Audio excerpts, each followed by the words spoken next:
Chapter 46. Meeting a Hog on a Precipice.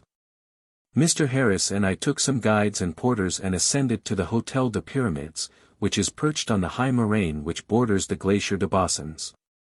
The road led sharply uphill, all the way, through grass and flowers and woods, and was a pleasant walk, barring the fatigue of the climb. From the hotel we could view the huge glacier at very close range. After a rest we followed down a path which had been made in the steep inner frontage of the moraine, and stepped upon the glacier itself. One of the shows of the place was a tunnel-like cavern, which had been hewn in the glacier. The proprietor of this tunnel took candles and conducted us into it. It was 3 or 4 feet wide and about 6 feet high. Its walls of pure and solid ice emitted a soft and rich blue light that produced a lovely effect, and suggested enchanted caves, and that sort of thing. When we had proceeded some yards and were entering darkness, we turned about and had a dainty sunlit picture of distant woods and heights framed in the strong arch of the tunnel and seen through the tender blue radiance of the tunnel's atmosphere. The cavern was nearly 100 yards long, and when we reached its inner limit the proprietor stepped into a branched tunnel with his candles and left us buried in the bowels of the glacier, and in pitch darkness. We judged his purpose was murder and robbery, so we got out our matches and prepared to sell our lives as dearly as possible by setting the glacier on fire if the worst came to the worst, but we soon perceived that this man had changed his mind. He began to sing, in a deep, melodious voice, and woke some curious and pleasing echoes. By and by he came back and pretended that that was what he had gone behind there for. We believed as much of that as we wanted to. Thus our lives had been once more in imminent peril, but by the exercise of the swift sagacity and cool courage which had saved us so often, we had added another escape to the long list. The tourist should visit that ice cavern, by all means, for it is well worth the trouble, but I would advise him to go only with a strong and well-armed force. I do not consider artillery necessary, yet it would not be unadvisable to take it along, if convenient. The journey, going and coming, is about 3.5 miles, 3 of which are on level ground. We made it in less than a day, but I would counsel the unpracticed, if not pressed for time, to allow themselves to. Nothing is gained in the Alps by overexertion. Nothing is gained by crowding 2 days' work into one for the poor sake of being able to boast of the exploit afterward. It will be found much better, in the long run, to do the thing in 2 days, and then subtract one of them from the narrative. This saves fatigue, and does not injure the narrative. All the more thoughtful among the Alpine tourists do this. We now called upon the guide-in-chief, and asked for a squadron of guides and porters for the ascent of the Montanvert. This idiot glared at us, and said, "You don't need guides and porters to go to the Montanvert. What do we need, then? Such as you, an ambulance." I was so stung by this brutal remark that I took my custom elsewhere. Betimes, next morning, we had reached an altitude of 5,000 feet above the level of the sea. Here we camped and breakfasted. There was a cabin there, the spot is called the Calet, and a spring of ice-cold water. On the door of the cabin was a sign, in French, to the effect that one may here see a living chamois for 50 centimes. We did not invest. What we wanted was to see a dead one. A little after noon we ended the ascent and arrived at the new hotel on the Montanvert, and had a view of 6 miles, right up the great glacier, the famous Mer de Glace. At this point it is like a sea whose deep swales and long, rolling swells have been caught in mid-movement and frozen solid, but further up it is broken up into wildly tossing billows of ice. We descended a ticklish path in the steep side of the moraine, and invaded the glacier. There were tourists of both sexes scattered far and wide over it, everywhere, and it had the festive look of a skating rink. The Empress Josephine came this far, once. She ascended the Montanvert in 1810, but not alone, a small army of men preceded her to clear the path, and carpet it, perhaps, and she followed, under the protection of 68 guides. Her successor visited Chamonix later, but in far different style. It was 7 weeks after the first fall of the empire, and poor Marie-Louise, ex-empress, was a fugitive. She came at night, and in a storm, with only 2 attendants, and stood before a peasant's hut, tired, bedraggled, soaked with rain, the red print of her lost crown still girdling her brow, and implored admittance, and was refused. A few days before, the adulations and applauses of a nation were sounding in her ears, and now she was come to this. We crossed the Mer de Glace in safety, but we had misgivings. The crevices in the ice yawned deep and blue and mysterious, and it made one nervous to traverse them. The huge round waves of ice were slippery and difficult to climb, and the chances of tripping and sliding down them and darting into a crevice were too many to be comfortable. In the bottom of a deep swale between two of the biggest of the ice waves, we found a fraud who pretended to be cutting steps to ensure the safety of tourists. He was soldiering when we came upon him, but he hopped up and chipped out a couple of steps about big enough for a cat, and charged us £1 or £2 for it. Then he sat down again, to doze till the next party should come along. He had collected blackmail from 200 or 300 people already, that day, but had not chipped out ice enough to impair the glacier perceptibly. I have heard of a good many soft sinecures, but it seems to me that keeping toll bridge on a glacier is the softest one I have encountered yet. That was a blazing hot day, and it brought a persistent and persecuting thirst with it. What an unspeakable luxury it was to slake that thirst with the pure and limpid ice water of the glacier. Down the sides of every great rib of pure ice poured limpid rills in gutters carved by their own attrition. Better still, wherever a rock had lain, there was now a bowl-shaped hole, with smooth white sides and bottom of ice, and this bowl was brimming with water of such absolute clearness that the careless observer would not see it at all, but would think the bowl was empty. These fountains had such an alluring look that I often stretched myself out when I was not thirsty and dipped my face in and drank till my teeth ached. Everywhere among the Swiss mountains we had at hand the blessing, not to be found in Europe except in the mountains, of water capable of quenching thirst. Everywhere in the Swiss highlands brilliant little rills of exquisitely cold water went dancing along by the roadsides, and my comrade and I were always drinking and always delivering our deep gratitude. But in Europe everywhere except in the mountains, the water is flat and insipid beyond the power of words to describe. It is served lukewarm, but no matter, ice could not help it, it is incurably flat, incurably insipid. It is only good to wash with. I wonder it doesn't occur to the average inhabitant to try it for that. In Europe the people say contemptuously, nobody drinks water here. Indeed, they have a sound and sufficient reason. In many places they even have what may be called prohibitory reasons. In Paris and Munich, for instance, they say, don't drink the water, it is simply poison.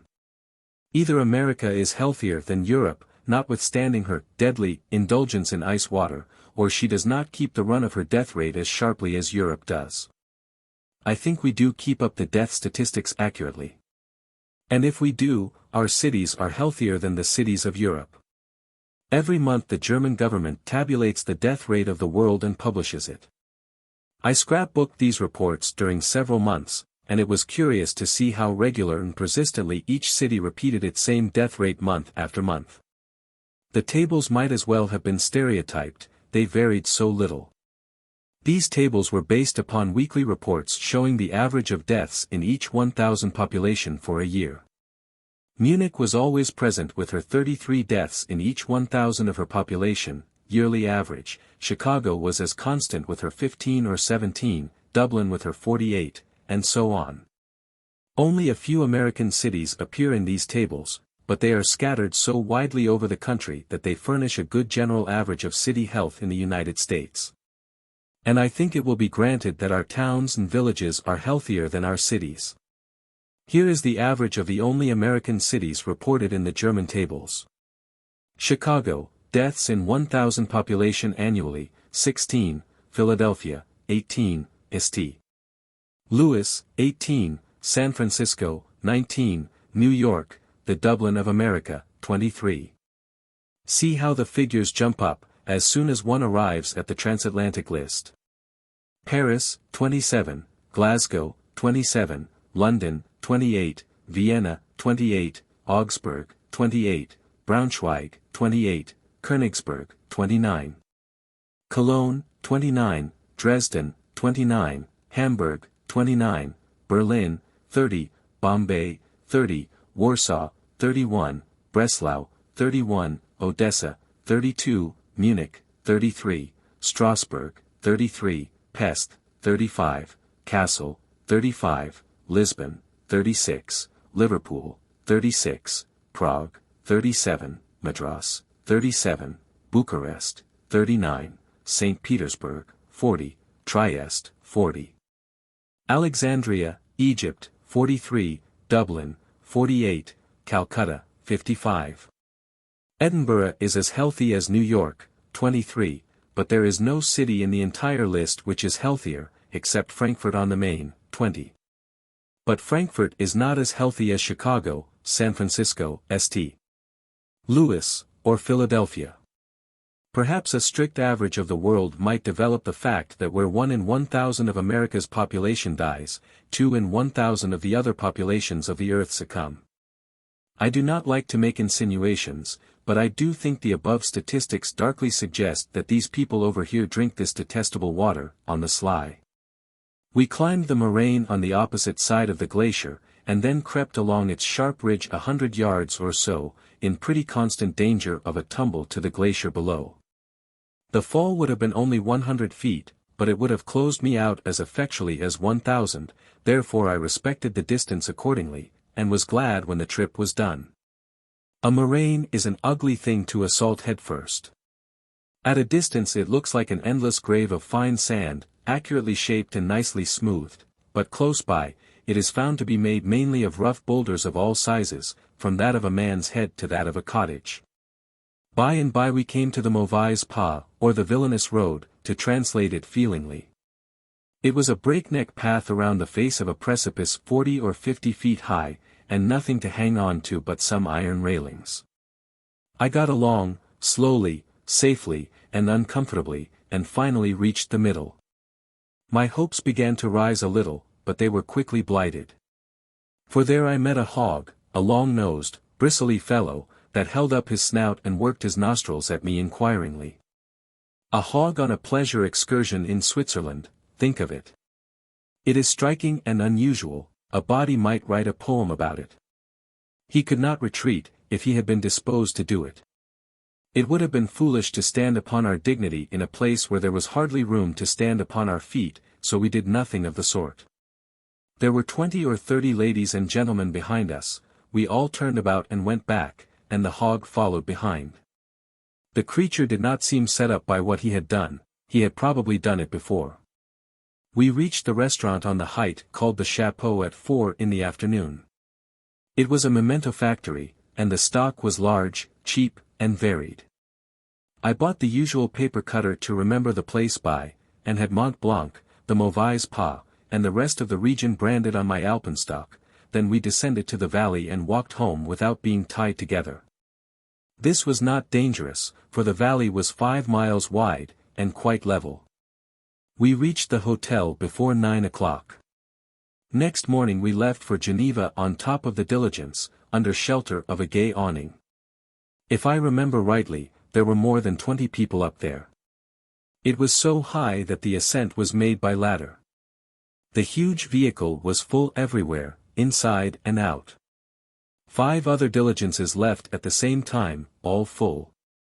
We had engaged our seats 2 days beforehand, to make sure, and paid the regulation price, $5 each, but the rest of the company were wiser, they had trusted Baedeker, and waited. Consequently some of them got their seats for $1 or $2. Baedeker knows all about hotels, railway and diligence companies, and speaks his mind freely. He is a trustworthy friend of the traveler. We never saw Mont-Blanc at his best until we were many miles away, then he lifted his majestic proportions high into the heavens, all white and cold and solemn, and made the rest of the world seem little and plebeian, and cheap and trivial. As he passed out of sight at last, an old Englishman settled himself in his seat and said, "Well, I am satisfied, I have seen the principal features of Swiss scenery, Mont-Blanc and the Goiter, now for home." Chapter 47. Queer European Manners. We spent a few pleasant restful days at Geneva, that delightful city where accurate timepieces are made for all the rest of the world, but whose own clocks never give the correct time of day by any accident. Geneva is filled with pretty shops, and the shops are filled with the most enticing gimcrackery, but if one enters one of these places he is at once pounced upon, and followed up, and so persecuted to buy this, that, and the other thing, that he is very grateful to get out again, and is not at all apt to repeat his experiment. The shopkeepers of the smaller sort, in Geneva, are as troublesome and persistent as are the salesmen of that monster hive in Paris, the Grands Magasins du Louvre, an establishment where ill-mannered pestering, pursuing, and insistence have been reduced to a science. In Geneva, prices in the smaller shops are very elastic, that is another bad feature. I was looking in at a window at a very pretty string of beads, suitable for a child. I was only admiring them, I had no use for them, I hardly ever wear beads. The shopwoman came out and offered them to me for 35 francs. I said it was cheap, but I did not need them. Ah, but monsieur, they are so beautiful. I confessed it, but said they were not suitable for one of my age and simplicity of character. She darted in and brought them out and tried to force them into my hands, saying, "Ah, but only see how lovely they are. Surely monsieur will take them. Monsieur shall have them for 30 francs. There, I have said it, it is a loss, but one must live." I dropped my hands, and tried to move her to respect my unprotected situation. But no, she dangled the beads in the sun before my face, exclaiming, "Ah, monsieur cannot resist them." She hung them on my coat button, folded her hand resignedly, and said, "Gone, and for 30 francs, the lovely things, it is incredible. But the good God will sanctify the sacrifice to me." I removed them gently, returned them, and walked away, shaking my head and smiling a smile of silly embarrassment while the passers-by halted to observe. The woman leaned out of her door, shook the beads, and screamed after me, "Monsieur shall have them for 28. I shook my head. 27. It is a cruel loss, it is ruin, but take them, only take them. I still retreated, still wagging my head. Mon Dieu, they shall even go for 26. There, I have said it. Come. I wagged another negative. A nurse and a little English girl had been near me, and were following me, now. The shopwoman ran to the nurse, thrust the beads into her hands, and said, "Monsieur shall have them for 25. Take them to the hotel, he shall send me the money tomorrow, next day, when he likes. Then to the child, when thy father sends me the money, come thou also, my angel, and thou shalt have something oh so pretty." I was thus providentially saved. The nurse refused the beads squarely and firmly, and that ended the matter. The sights of Geneva are not numerous. I made one attempt to hunt up the houses once inhabited by those two disagreeable people, Rousseau and Calvin, but I had no success. Then I concluded to go home. I found it was easier to propose to do that than to do it, for that town is a bewildering place. I got lost in a tangle of narrow and crooked streets, and stayed lost for an hour or two. Finally I found a street which looked somewhat familiar, and said to myself, "Now I am at home, I judge." But I was wrong, this was Hell Street. Presently I found another place which had a familiar look, and said to myself, "Now I am at home, sure." It was another error. This was Purgatory Street. After a little I said, "Now I've got the right place, anyway." No, this is Paradise Street, I'm further from home than I was in the beginning. Those were queer names, Calvin was the author of them, likely. Hell and Purgatory fitted those two streets like a glove, but the Paradise appeared to be sarcastic. I came out on the lake front, at last, and then I knew where I was. I was walking along before the glittering jewelry shops when I saw a curious performance. A lady passed by, and a trim dandy lounged across the walk in such an apparently carefully timed way as to bring himself exactly in front of her when she got to him. He made no offer to step out of the way, he did not apologize. He did not even notice her. She had to stop still and let him lounge by. I wondered if he had done that piece of brutality purposely. He strolled to a chair and seated himself at a small table. 2 or 3 other males were sitting at similar tables sipping sweetened water. I waited. Presently a youth came by, and this fellow got up and served him the same trick. Still, it did not seem possible that anyone could do such a thing deliberately. To satisfy my curiosity I went around the block, and, sure enough, as I approached, at a good round speed, he got up and lounged lazily across my path, following my course exactly at the right moment to receive all my weight. This proved that his previous performances had not been accidental, but intentional. I saw that dandy's curious game played afterward, in Paris, but not for amusement. Not with a motive of any sort, indeed, but simply from a selfish indifference to other people's comfort and rights. One does not see it as frequently in Paris as he might expect to, for there the law says, in effect, it is the business of the weak to get out of the way of the strong. We fine a cabman if he runs over a citizen. Paris fines the citizen for being run over. At least so everybody says, but I saw something which caused me to doubt. I saw a horseman run over an old woman one day, the police arrested him and took him away. That looked as if they meant to punish him. It will not do for me to find merit in American manners, for are they not the standing butt for the jests of critical and polished Europe? Still, I must venture to claim one little matter of superiority in our manners. A lady may traverse our streets all day, going and coming as she chooses, and she will never be molested by any man.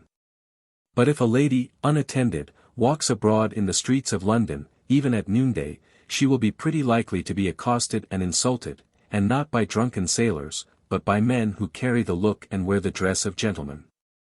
It is maintained that these people are not gentlemen, but are a lower sort, disguised as gentlemen. The case of Colonel Valentine Baker obstructs that argument, for a man cannot become an officer in the British Army except he hold the rank of gentleman. This person, finding himself alone in a railway compartment with an unprotected girl, but it is an atrocious story, and doubtless the reader remembers it well enough. London must have been more or less accustomed to bakers, and the ways of bakers, else London would have been offended and excited. Baker was imprisoned, in a parlour. And he could not have been more visited, or more overwhelmed with attentions, if he had committed 6 murders and then, while the gallows was preparing, got religion, after the manner of the Holy Charles Peace, of saintly memory.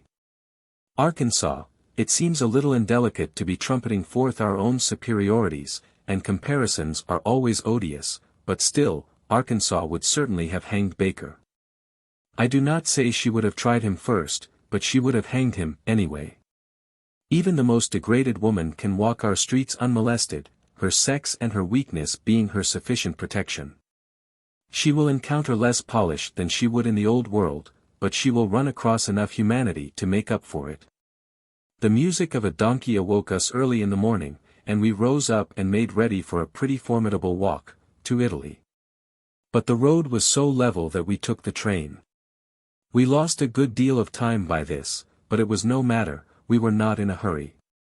We were 4 hours going to Chambéry. The Swiss trains go upward of 3 miles an hour, in places, but they are quite safe. That aged French town of Chambéry was as quaint and crooked as Heilbronn. A drowsy reposeful quiet reigned in the back streets which made strolling through them very pleasant, barring the almost unbearable heat of the sun. In one of these streets, which was 8 feet wide, gracefully curved, and built up with small antiquated houses, I saw 3 fat hogs lying asleep, and a boy, also asleep, taking care of them. From queer old-fashioned windows along the curve projected boxes of bright flowers, and over the edge of one of these boxes hung the head and shoulders of a cat, asleep. The 5 sleeping creatures were the only living things visible in that street. There was not a sound, absolute stillness prevailed. It was Sunday, one is not used to such dreamy Sundays on the continent. In our part of the town it was different that night. A regiment of brown and battered soldiers had arrived home from Algiers, and I judged they got thirsty on the way. They sang and drank till dawn, in the pleasant open air. We left for Turin at 10 the next morning by a railway which was profusely decorated with tunnels. We forgot to take a lantern along, consequently we missed all the scenery. Our compartment was full. A ponderous tow-headed Swiss woman, who put on many fine lady airs, but was evidently more used to washing linen than wearing it, sat in a corner seat and put her legs across into the opposite one, propping them intermediately with her upended valise. In the seat thus pirated, sat two Americans, greatly incommoded by that woman's majestic coffin-clad feet. One of them begged, politely, to remove them. She opened her wide eyes and gave him a stare, but answered nothing. By and by he proffered his request again, with great respectfulness. She said, in good English, and in a deeply offended tone, that she had paid her passage and was not going to be bullied out of her rights by ill-bred foreigners, even if she was alone and unprotected. But I have rights, also, madam. My ticket entitles me to a seat, but you are occupying half of it. I will not talk with you, sir. What right have you to speak to me? I do not know you. One would know you came from a land where there are no gentlemen. No gentleman would treat a lady as you have treated me. I come from a region where a lady would hardly give me the same provocation. You have insulted me, sir. You have intimated that I am not a lady, and I hope I am not one, after the pattern of your country.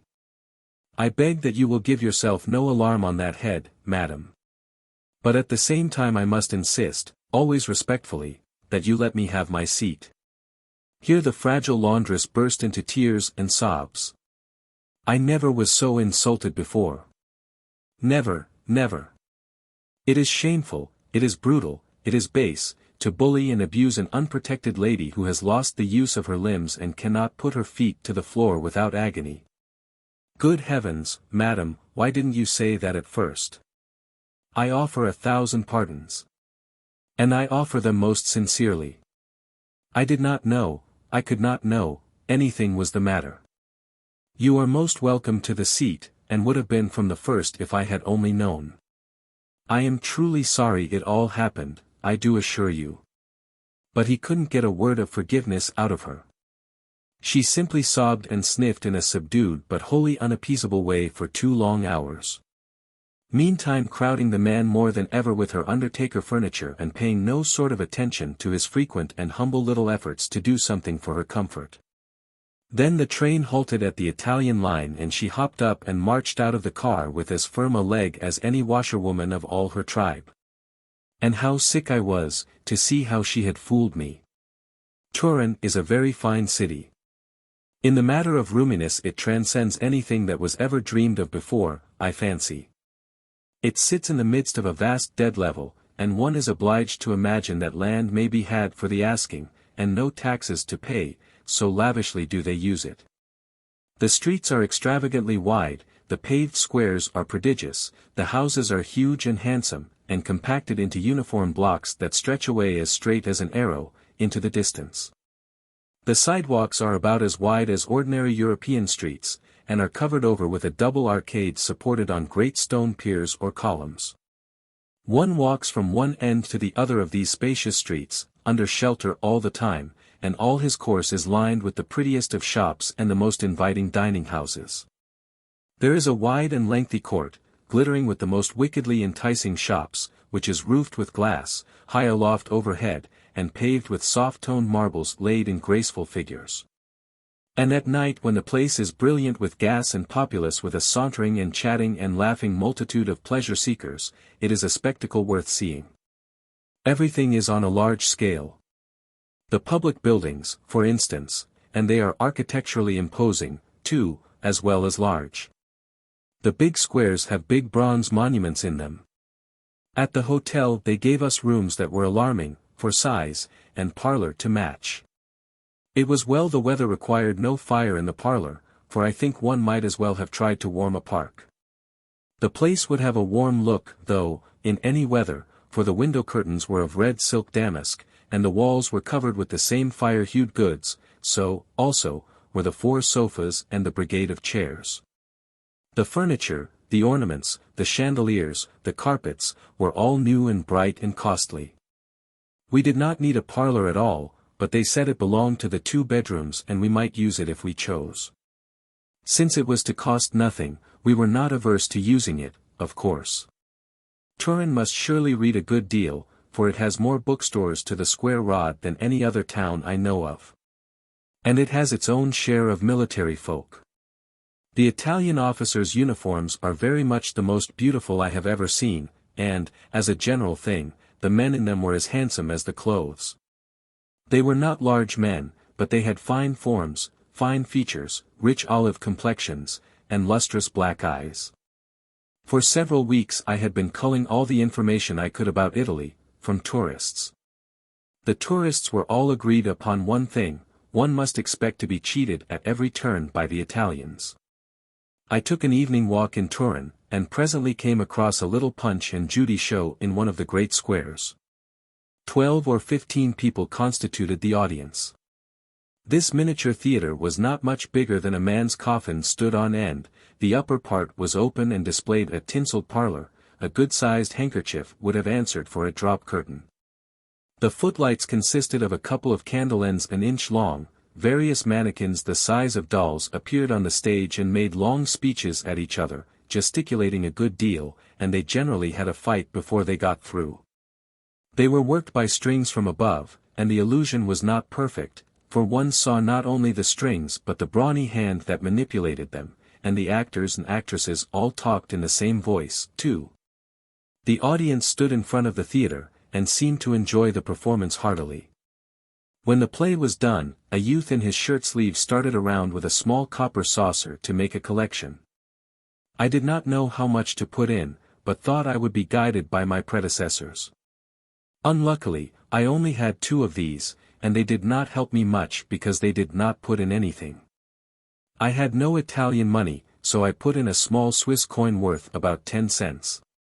The youth finished his collection trip and emptied the result on the stage. He had some very animated talk with the concealed manager, then he came working his way through the little crowd, seeking me, I thought. I had a mind to slip away, but concluded I wouldn't. I would stand my ground, and confront the villainy, whatever it was. The youth stood before me and held up that Swiss coin, sure enough, and said something. I did not understand him, but I judged he was requiring Italian money of me. The crowd gathered close, to listen.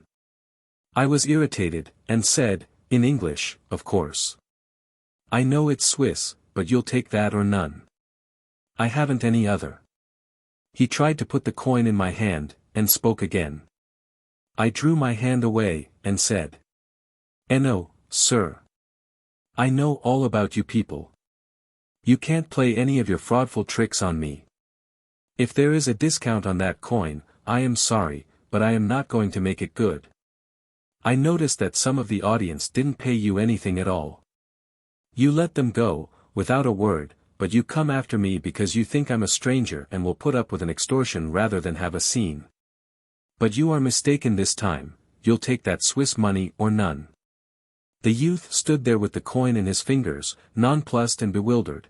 Of course he had not understood a word. An English-speaking Italian spoke up, now, and said. You are misunderstanding the boy. He does not mean any harm.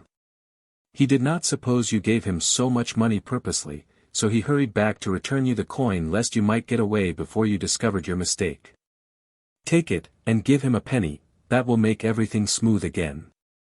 I probably blushed, then, for there was occasion. Through the interpreter I begged the boy's pardon, but I nobly refused to take back the 10 cents. I said I was accustomed to squandering large sums in that way, it was the kind of person I was. Then I retired to make a note to the effect that in Italy persons connected with the drama do not cheat. The episode with the showman reminds me of a dark chapter in my history. I once robbed an aged and blind beggar woman of $4, in a church. It happened this way. When I was out with the Innocents Abroad, the ship stopped in the Russian port of Odessa and I went ashore, with others, to view the town. I got separated from the rest, and wandered about alone, until late in the afternoon, when I entered a Greek church to see what it was like. When I was ready to leave, I observed 2 wrinkled old women standing stiffly upright against the inner wall, near the door, with their brown palms open to receive alms. I contributed to the nearer one, and passed out. I had gone 50 yards, perhaps, when it occurred to me that I must remain ashore all night, as I had heard that the ship's business would carry her away at 4 o'clock and keep her away until morning. It was a little after 4 now. I had come ashore with only 2 pieces of money, both about the same size, but differing largely in value. One was a French gold piece worth $4, the other a Turkish coin worth 2 cents and a half. With a sudden and horrified misgiving, I put my hand in my pocket, now, and sure enough, I fetched out that Turkish penny. Here was a situation. A hotel would require pay in advance, I must walk the street all night, and perhaps be arrested as a suspicious character. There was but one way out of the difficulty. I flew back to the church, and softly entered. There stood the old woman yet, and in the palm of the nearest one still lay my gold piece. I was grateful. I crept close, feeling unspeakably mean. I got my Turkish penny ready, and was extending a trembling hand to make the nefarious exchange, when I heard a cough behind me. I jumped back as if I had been accused, and stood quaking while a worshipper entered and passed up the aisle. I was there a year trying to steal that money. That is, it seemed a year, though, of course, it must have been much less. The worshippers went and came. There were hardly ever 3 in the church at once, but there was always 1 or more. Every time I tried to commit my crime somebody came in or somebody started out, and I was prevented, but at last my opportunity came. For one moment there was nobody in the church but the 2 beggar women and me. I whipped the gold piece out of the poor old pauper's palm and dropped my Turkish penny in its place. Poor old thing, she murmured her thanks, they smote me to the heart. Then I sped away in a guilty hurry, and even when I was a mile from the church I was still glancing back, every moment, to see if I was being pursued. That experience has been of priceless value and benefit to me. For I resolved then, that as long as I lived I would never again rob a blind beggar woman in a church, and I have always kept my word. The most permanent lessons in morals are those which come, not of booky teaching, but of experience. Chapter 48. Beauty of Women, and of Old Masters. In Milan we spent most of our time in the vast and beautiful arcade or gallery, or whatever it is called. Blocks of tall new buildings of the most sumptuous sort, rich with decoration and graced with statues, the streets between these blocks roofed over with glass at a great height, the pavements all of smooth and variegated marble. Arranged in tasteful patterns, little tables all over these marble streets, people sitting at them, eating, drinking, or smoking, crowds of other people strolling by, such is the arcade. I should like to live in it all the time. The windows of the sumptuous restaurants stand open, and one breakfasts there and enjoys the passing show. We wandered all over the town, enjoying whatever was going on in the streets. We took one omnibus ride, and as I did not speak Italian and could not ask the price, I held out some copper coins to the conductor, and he took 2. Then he went and got his tariff card and showed me that he had taken only the right sum. So I made a note, Italian omnibus conductors do not cheat. Near the cathedral I saw another instance of probity. An old man was peddling dolls and toy fans. 2 small American children bought fans, and one gave the old man a franc and 3 copper coins, and both started away, but they were called back, and the franc and one of the coppers were restored to them. Hence it is plain that in Italy, parties connected with the drama and the omnibus and the toy interests do not cheat. The stocks of goods in the shops were not extensive, generally. In the vestibule of what seemed to be a clothing store, we saw 8 or 10 wooden dummies grouped together, clothed in woolen business suits and each marked with its price. One suit was marked 45 francs, $9. Harris stepped in and said he wanted a suit like that. Nothing easier, the old merchant dragged in the dummy, brushed him off with a broom, stripped him, and shipped the clothes to the hotel. He said he did not keep 2 suits of the same kind in stock, but manufactured a second when it was needed to reclothe the dummy. In another quarter we found 6 Italians engaged in a violent quarrel. They danced fiercely about, gesticulating with their heads, their arms, their legs, their whole bodies. they would rush forward occasionally with a sudden access of passion and shake their fists in each other's very faces. We lost half an hour there, waiting to help cord up the dead, but they finally embraced each other affectionately, and the trouble was over.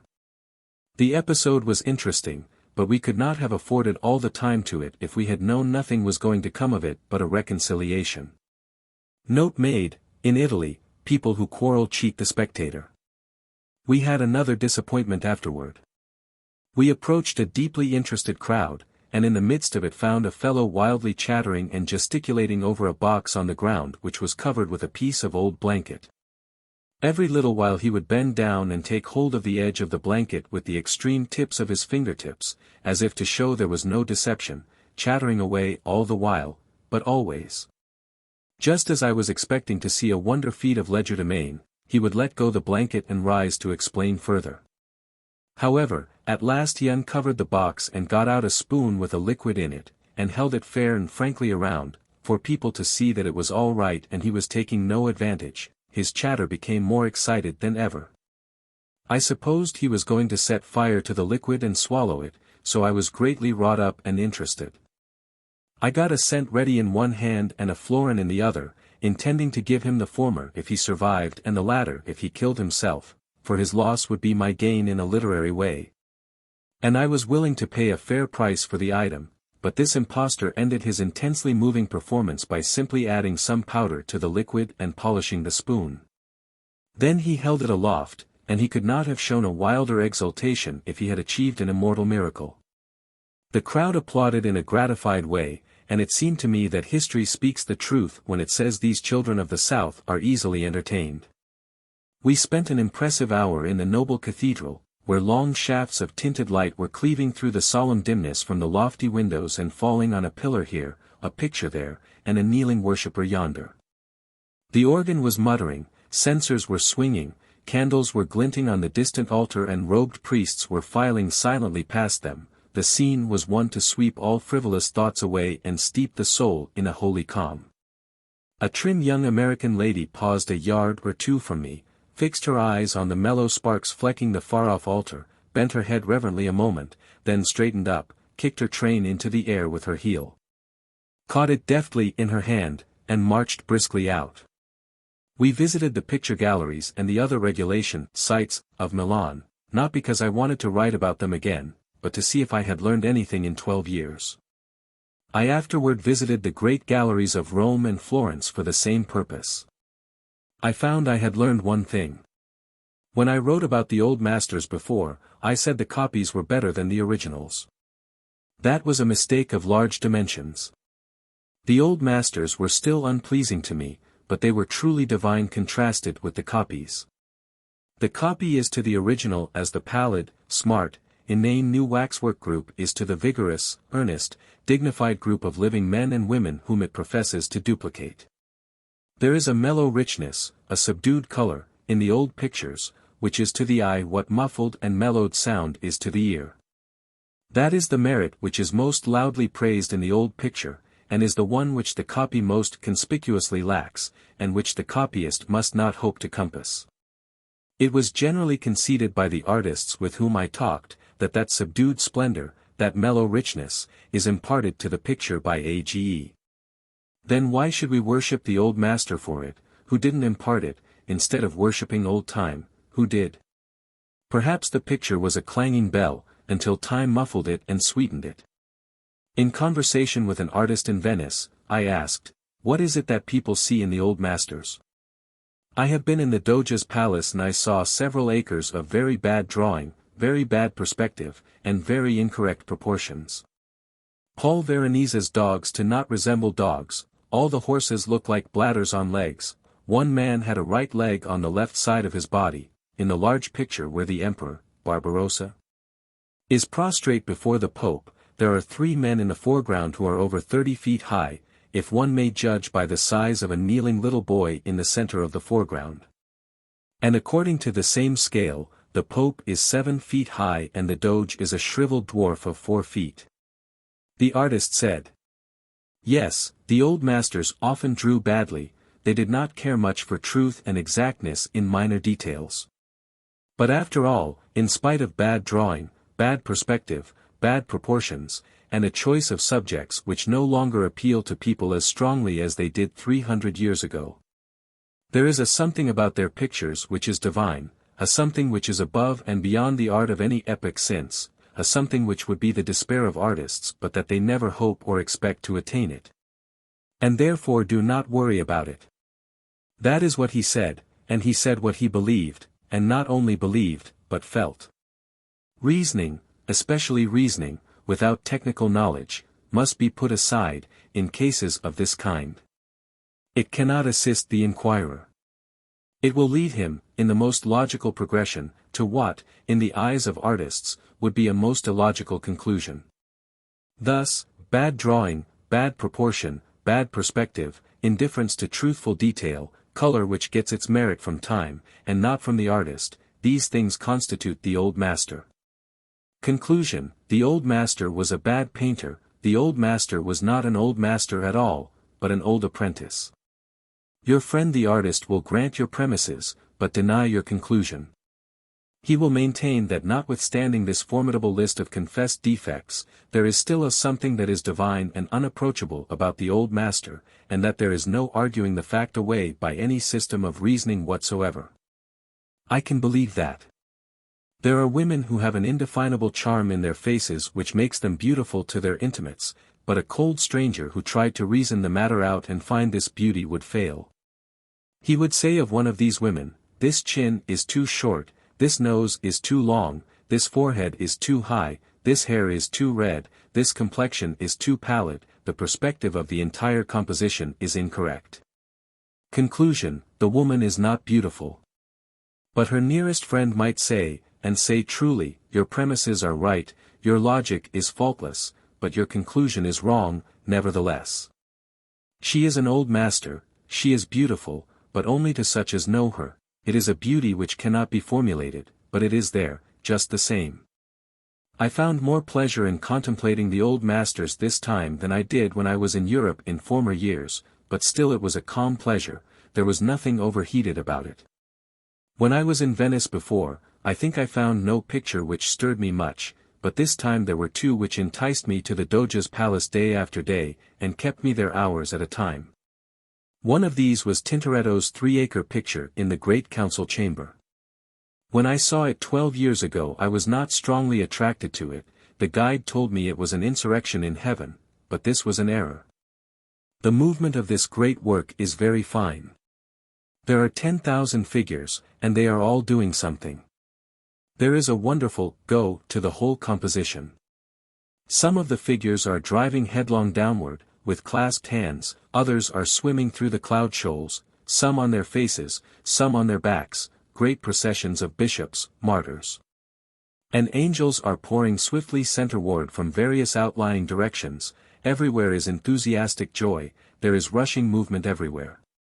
There are 15 or 20 figures scattered here and there, with books, but they cannot keep their attention on their reading, they offer the books to others, but no one wishes to read, now.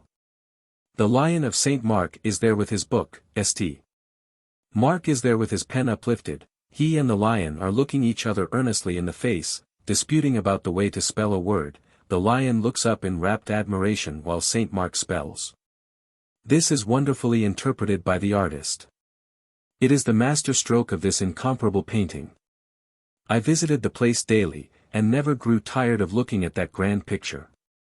As I have intimated, the movement is almost unimaginably vigorous. The figures are singing, hosannaing, and many are blowing trumpets. So vividly is noise suggested, that spectators who become absorbed in the picture almost always fall to shouting comments in each other's ears, making ear trumpets of their curved hands, fearing they may not otherwise be heard.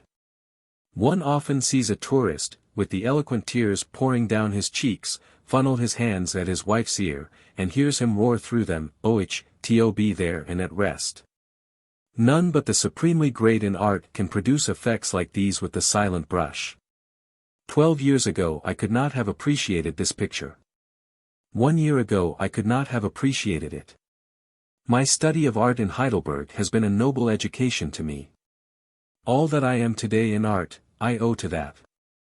The other great work which fascinated me was Bassano's immortal hair trunk. This is in the chamber of the Council of Ten. It is in one of the 3 40-foot pictures which decorate the walls of the room. The composition of this picture is beyond praise. The hair trunk is not hurled at the stranger's head, so to speak, as the chief feature of an immortal work so often is. No, it is carefully guarded from prominence, it is subordinated, it is restrained, it is most deftly and cleverly held in reserve, it is most cautiously and ingeniously led up to, by the master. And consequently when the spectator reaches it at last, he is taken unawares, he is unprepared, and it bursts upon him with a stupefying surprise. One is lost in wonder at all the thought and care which this elaborate planning must have cost. A general glance at the picture could never suggest that there was a hair trunk in it. The hair trunk is not mentioned in the title even, which is, Pope Alexander III. And the Doge Ciani, the conqueror of the Emperor Frederick Barbarossa, you see, the title is actually utilized to help divert attention from the trunk. Thus, as I say, nothing suggests the presence of the trunk, by any hint, yet everything studiedly leads up to it, step by step. Let us examine into this, and observe the exquisitely artful artlessness of the plan. At the extreme left end of the picture are a couple of women, one of them with a child looking over her shoulder at a wounded man sitting with bandaged head on the ground. These people seem needless, but no, they are there for a purpose. One cannot look at them without seeing the gorgeous procession of grandees, bishops, halberdiers, and banner-bearers which is passing along behind them. One cannot see the procession without feeling the curiosity to follow it and learn whither it is going. It leads him to the Pope, in the center of the picture, who is talking with the bonnetless Doge, talking tranquilly, too, although within 12 feet of them a man is beating a drum, and not far from the drummer 2 persons are blowing horns. And many horsemen are plunging and rioting about. Indeed, 22 feet of this great work is all a deep and happy holiday serenity in Sunday school procession. And then we come suddenly upon 11½ feet of turmoil and racket and insubordination. This latter state of things is not an accident, it has its purpose. But for it, one would linger upon the Pope and the Doge, thinking them to be the motive and supreme feature of the picture. Whereas one is drawn along, almost unconsciously, to see what the trouble is about. Now at the very end of this riot, within 4 feet of the end of the picture, and full 36 feet from the beginning of it, the hair trunk bursts with an electrifying suddenness upon the spectator, in all its matchless perfection. And the great master's triumph is sweeping and complete. From that moment no other thing in those 40 feet of canvas has any charm, one sees the hair trunk, and the hair trunk only, and to see it is to worship it. Bassano even placed objects in the immediate vicinity of the supreme feature whose pretended purpose was to divert attention from it yet a little longer and thus delay and augment the surprise. For instance, to the right of it he has placed a stooping man with a cap so red that it is sure to hold the eye for a moment. To the left of it, some 6 feet away, he has placed a red-coated man on an inflated horse. And that coat plucks your eye to that locality the next moment. Then, between the trunk and the red horseman he has intruded a man, naked to his waist, who is carrying a fancy flour sack on the middle of his back instead of on his shoulder.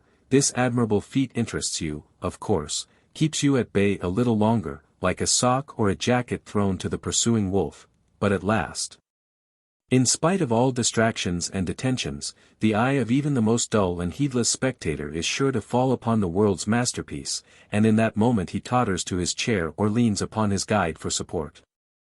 Descriptions of such a work as this must necessarily be imperfect, yet they are of value. The top of the trunk is arched. The arch is a perfect half-circle, in the Roman style of architecture, for in the then rapid decadence of Greek art, the rising influence of Rome was already beginning to be felt in the art of the Republic. The trunk is bound or bordered with leather all around where the lid joins the main body. Many critics consider this leather too cold in tone. But I consider this its highest merit, since it was evidently made so to emphasize by contrast the impassioned fervor of the hasp. The highlights in this part of the work are cleverly managed, the motif is admirably subordinated to the ground tints, and the technique is very fine. The brass nail heads are in the purest style of the early Renaissance. The strokes, here, are very firm and bold, every nail head is a portrait. The handle on the end of the trunk has evidently been retouched, I think, with a piece of chalk, but one can still see the inspiration of the old master in the tranquil, almost too tranquil, hang of it. The hair of this trunk is real hair, so to speak, white in patches, brown in patches. The details are finely worked out, the repose proper to hair in a recumbent and inactive attitude is charmingly expressed.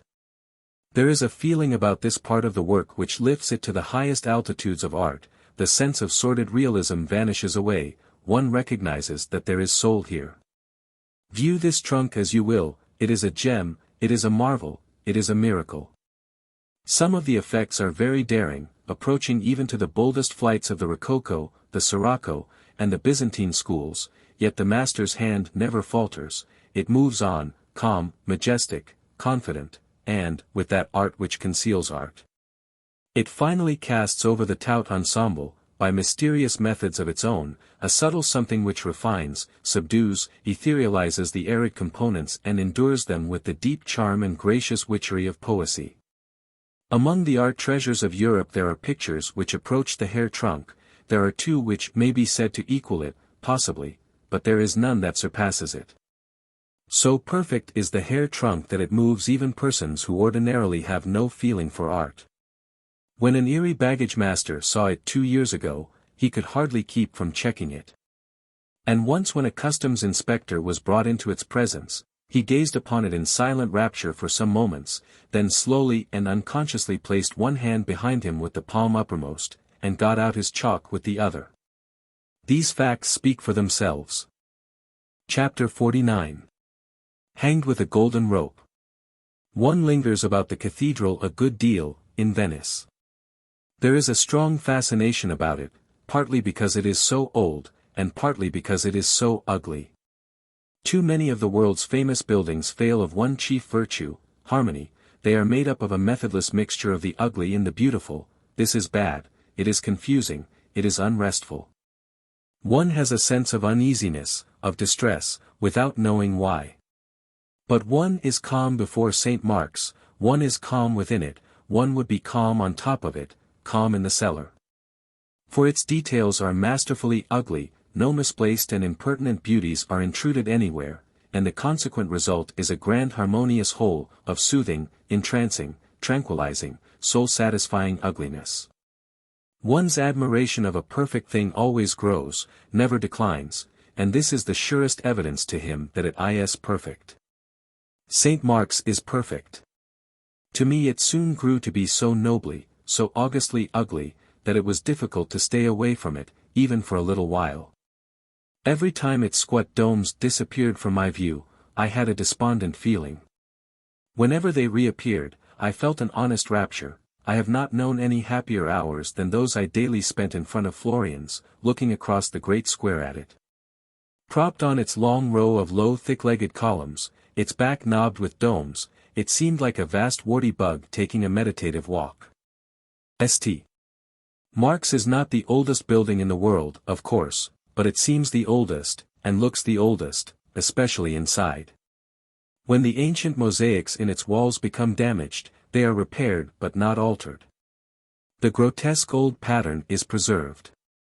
Antiquity has a charm of its own, and to smarten it up would only damage it. One day I was sitting on a red marble bench in the vestibule looking up at an ancient piece of apprentice work, in mosaic, illustrative of the command to multiply and replenish the earth. The cathedral itself had seemed very old. But this picture was illustrating a period in history which made the building seem young by comparison. But I presently found an antique which was older than either the battered cathedral or the date assigned to the piece of history. It was a spiral-shaped fossil as large as the crown of a hat, it was embedded in the marble bench, and had been sat upon by tourists until it was worn smooth. Contrasted with the inconceivable antiquity of this modest fossil, those other things were flippantly modern, jejune, mere matters of day before yesterday. The sense of the oldness of the cathedral vanished away under the influence of this truly venerable presence. St. Mark's is monumental, it is an imperishable remembrancer of the profound and simple piety of the Middle Ages. Whoever could ravish a column from a pagan temple, did it and contributed his swag to this Christian one. So this fane is upheld by several hundred acquisitions procured in that peculiar way. In our day it would be immoral to go on the highway to get bricks for a church, but it was no sin in the old times. St. Mark's was itself the victim of a curious robbery once. The thing is set down in the history of Venice, but it might be smuggled into the Arabian Nights and not seem out of place there.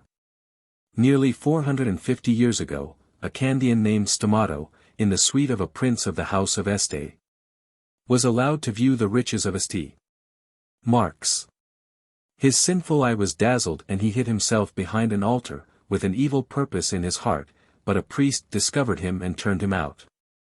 Afterward he got in again, by false keys, this time. He went there, night after night, and worked hard and patiently, all alone, overcoming difficulty after difficulty with his toil, and at last succeeded in removing a great brick of the marble paneling which walled the lower part of the treasury. This block he fixed so that he could take it out and put it in at will.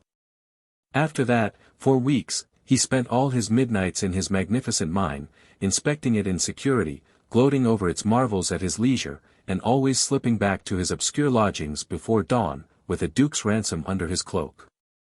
He did not need to grab, haphazard, and run, there was no hurry. He could make deliberate and well-considered selections, he could consult his aesthetic tastes. One comprehends how undisturbed he was, and how safe from any danger of interruption, when it is stated that he even carried off a unicorn's horn, a mere curiosity, which would not pass through the egress entire, but had to be sawn in two, a bit of work which cost him hours of tedious labor. He continued to store up his treasures at home until his occupation lost the charm of novelty and became monotonous, then he ceased from it, contented. Well he might be. For his collection, raised to modern values, represented nearly $50 million. He could have gone home much the richest citizen of his country, and it might have been years before the plunder was missed.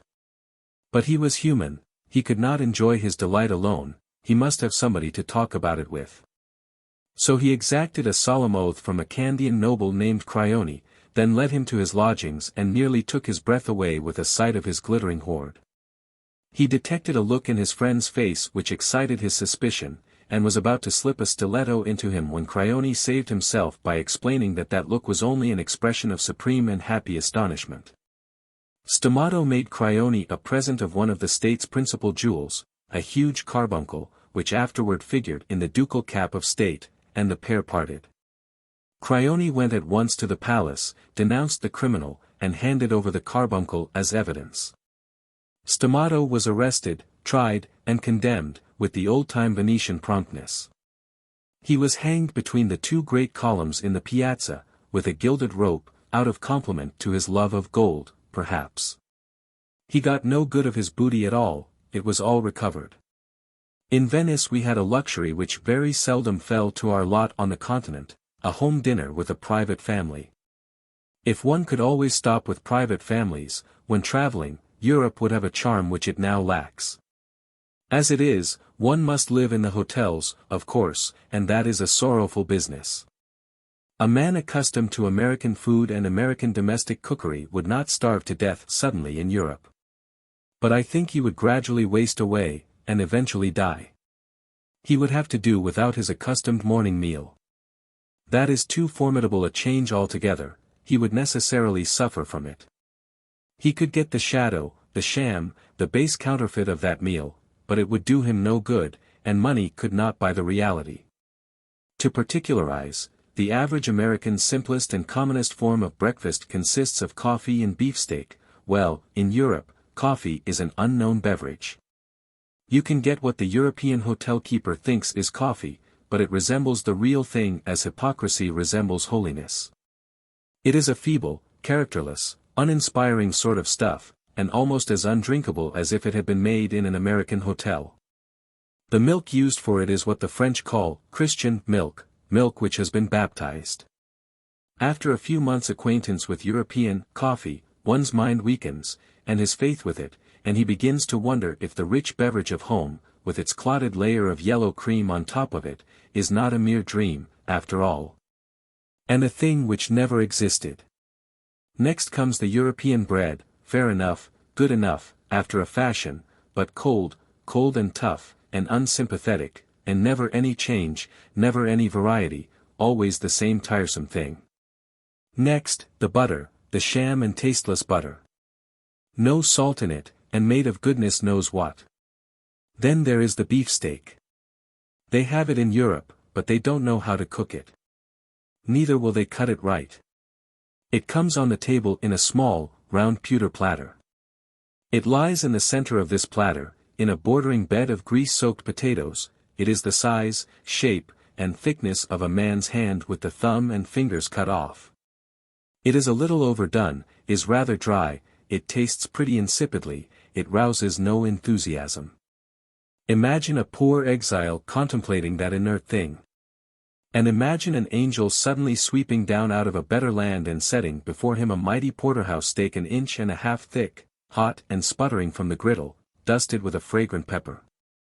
Enriched with little melting bits of butter of the most unimpeachable freshness and genuineness, the precious juices of the meat trickling out and joining the gravy, archipelagoed with mushrooms. A township or two of tender, yellowish fat gracing an outlying district of this ample county of beefsteak, the long white bone which divides the sirloin from the tenderloin still in its place.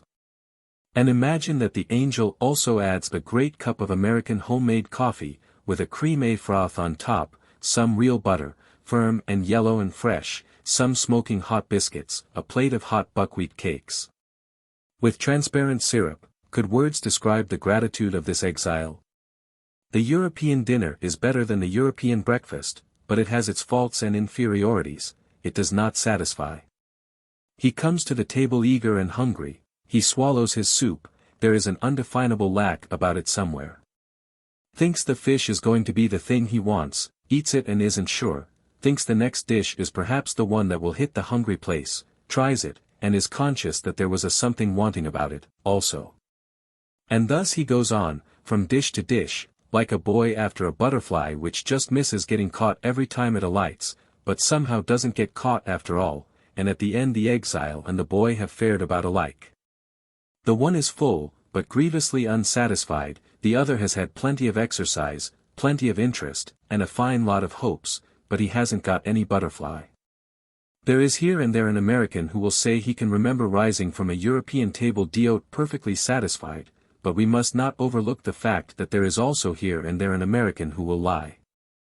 The number of dishes is sufficient, but then it is such a monotonous variety of unstriking dishes. It is an inane dead level of fair to middling. There is nothing to accent it. Perhaps if the roast of mutton or of beef, a big, generous one, were brought on the table and carved in full view of the client, that might give the right sense of earnestness and reality to the thing. But they don't do that, they pass the sliced meat around on a dish, and so you are perfectly calm, it does not stir you in the least. Now a vast roast turkey, stretched on the broad of his back, with his heels in the air and the rich juices oozing from his fat sides, but I may as well stop there, for they would not know how to cook him. They can't even cook a chicken respectably, and as for carving it, they do that with a hatchet. This is about the customary table d'hôte bill in summer. Soup, characterless. Fish, sole, salmon, or whiting, usually tolerably good. Roast, mutton or beef, tasteless, and some last year's potatoes. A pâté, or some other made dish, usually good, considering. One vegetable, brought on in state, and all alone, usually insipid lentils, or string beans, or indifferent asparagus. Roast chicken, as tasteless as paper. Lettuce salad, tolerably good. Decayed strawberries or cherries. Sometimes the apricots and figs are fresh, but this is no advantage, as these fruits are of no account anyway. The grapes are generally good, and sometimes there is a tolerably good peach, by mistake. The variations of the above bill are trifling. After a fortnight one discovers that the variations are only apparent, not real. In the third week you get what you had the first, and in the fourth the week you get what you had the second. 3 or 4 months of this weary sameness will kill the robustest appetite. It has now been many months, at the present writing, since I have had a nourishing meal, but I shall soon have one, a modest, private affair, all to myself. I have selected a few dishes, and made out a little bill of fare, which will go home in the steamer that precedes me, and be hot when I arrive, as follows. Radishes. Baked apples, with cream. Fried oysters, stewed oysters. Frogs. American coffee, with real cream. American butter. Fried chicken, Southern style. Porterhouse steak. Saratoga potatoes. Broiled chicken, American style. Hot biscuits, Southern style. Hot wheat bread, Southern style. Hot buckwheat cakes. American toast. Clear maple syrup. Virginia bacon, broiled. Blue points, on the half shell. Cherry stone clams. San Francisco mussels, steamed. Oyster soup. Clam soup. Philadelphia terrapin soup. Oysters roasted in shell Northern style. Soft shell crabs. Connecticut shad. Baltimore perch. Brook trout, from Sierra Nevadas. Lake trout, from Tahoe. Sheephead and croakers, from New Orleans. Black bass from the Mississippi. American roast beef. Roast turkey, Thanksgiving style. Cranberry sauce. Celery. Roast wild turkey. Woodcock. Canvasback duck, from Baltimore. Prairie leans, from Illinois. Missouri partridges, broiled. Possum. Coon. Boston bacon and beans. Bacon and greens, Southern style. Hominy. Boiled onions. Turnips. Pumpkin. Squash. Asparagus. Butter beans. Sweet potatoes. Lettuce. Succotash. String beans. Mashed potatoes. Catsup. Boiled potatoes, in their skins. New potatoes, minus the skins. Early rose potatoes, roasted in the ashes, Southern style, served hot. Sliced tomatoes, with sugar or vinegar. Stewed tomatoes. Green corn, cut from the ear and served with butter and pepper. Green corn, on the ear. Hot corn pone, with chitlins, Southern style. Hot hoe cake, Southern style. Hot egg bread, Southern style. Hot light bread, Southern style. Buttermilk. Iced sweet milk. Apple dumplings, with real cream. Apple pie. Apple fritters. Apple puffs, Southern style. Peach cobbler, Southern style. Peach pie. American mince pie. Pumpkin pie. Squash pie. All sorts of American pastry. Fresh American fruits of all sorts, including strawberries which are not to be doled out as if they were jewelry, but in a more liberal way. Ice water, not prepared in the ineffectual goblet, but in the sincere and capable refrigerator. Americans intending to spend a year or so in European hotels will do well to copy this bill and carry it along. They will find it an excellent thing to get up an appetite with, in the dispiriting presence of the squalid table d'hôte. Foreigners cannot enjoy our food, I suppose, any more than we can enjoy theirs.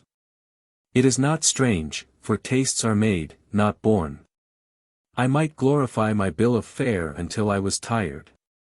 But after all, the Scotchman would shake his head and say, "Where's your haggis?" and the Fijian would sigh and say, "Where's your missionary?" I have a neat talent in matters pertaining to nourishment.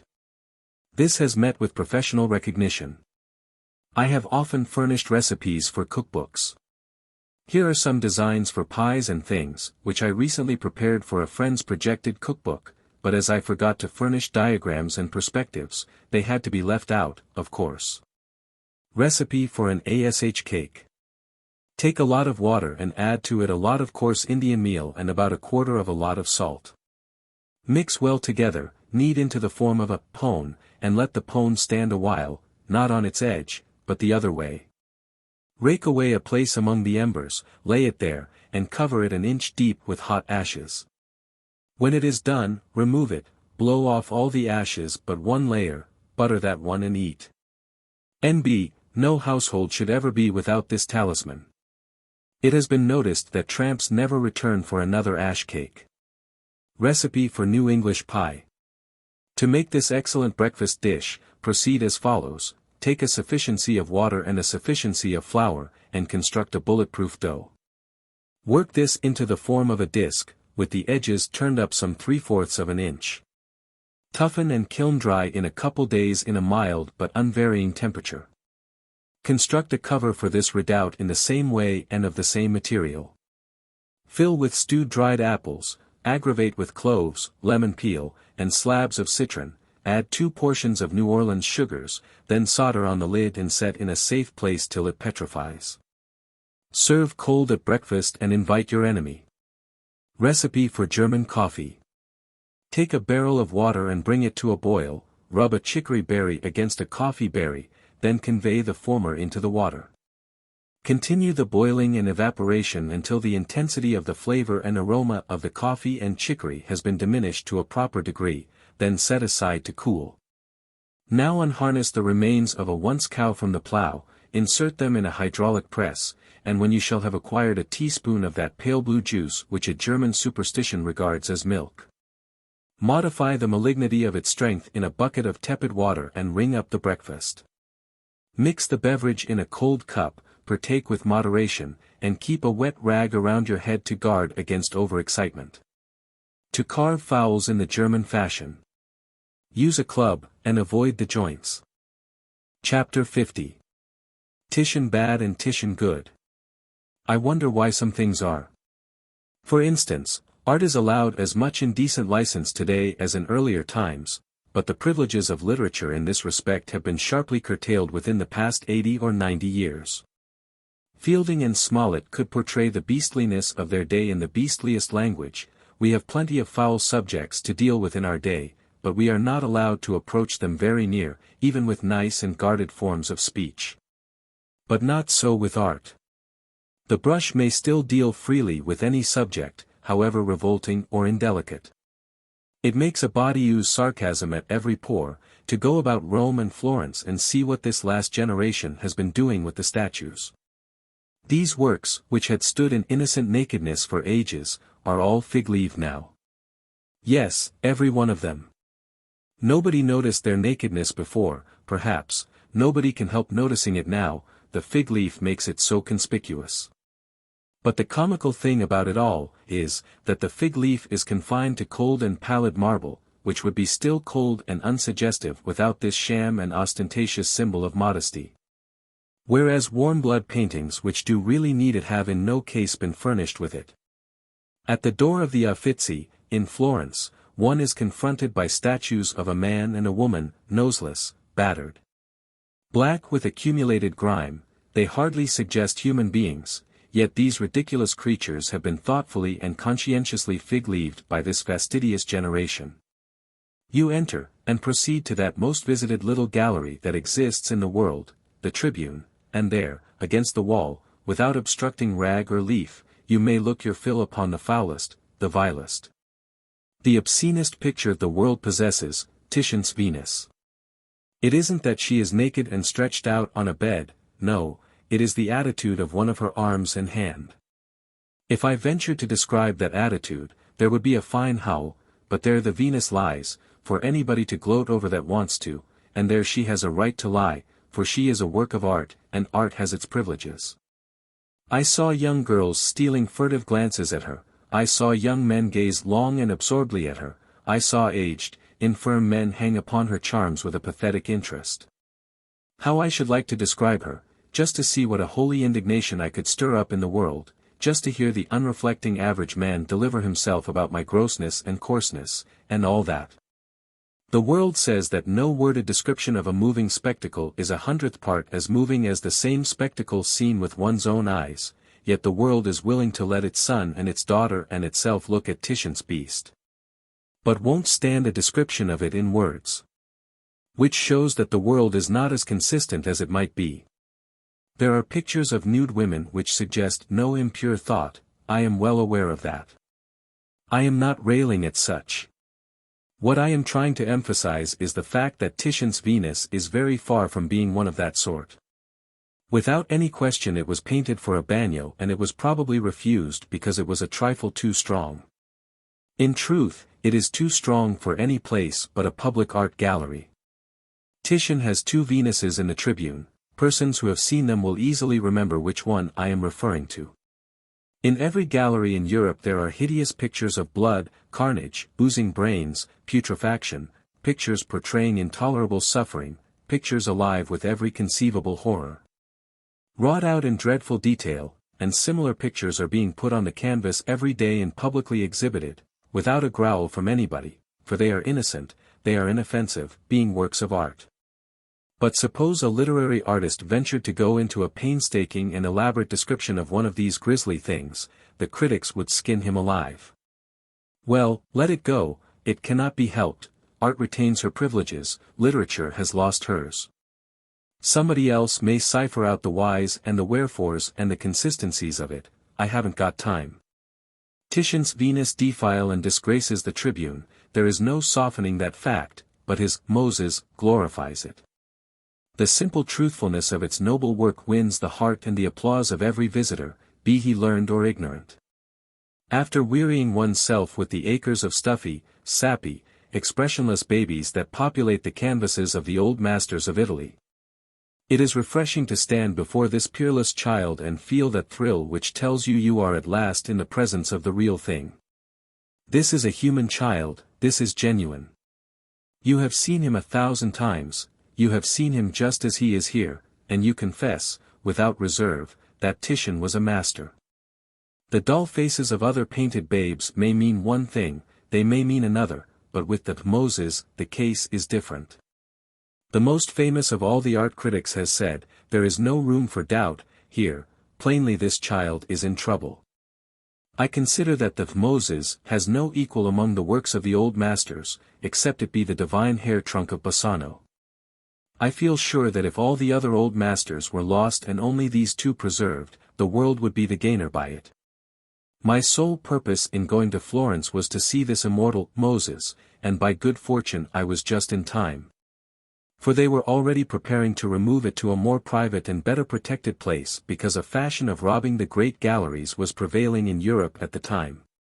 I got a capable artist to copy the picture, Panmaker, the engraver of Dorés books, engraved it for me, and I have the pleasure of laying it before the reader in this volume.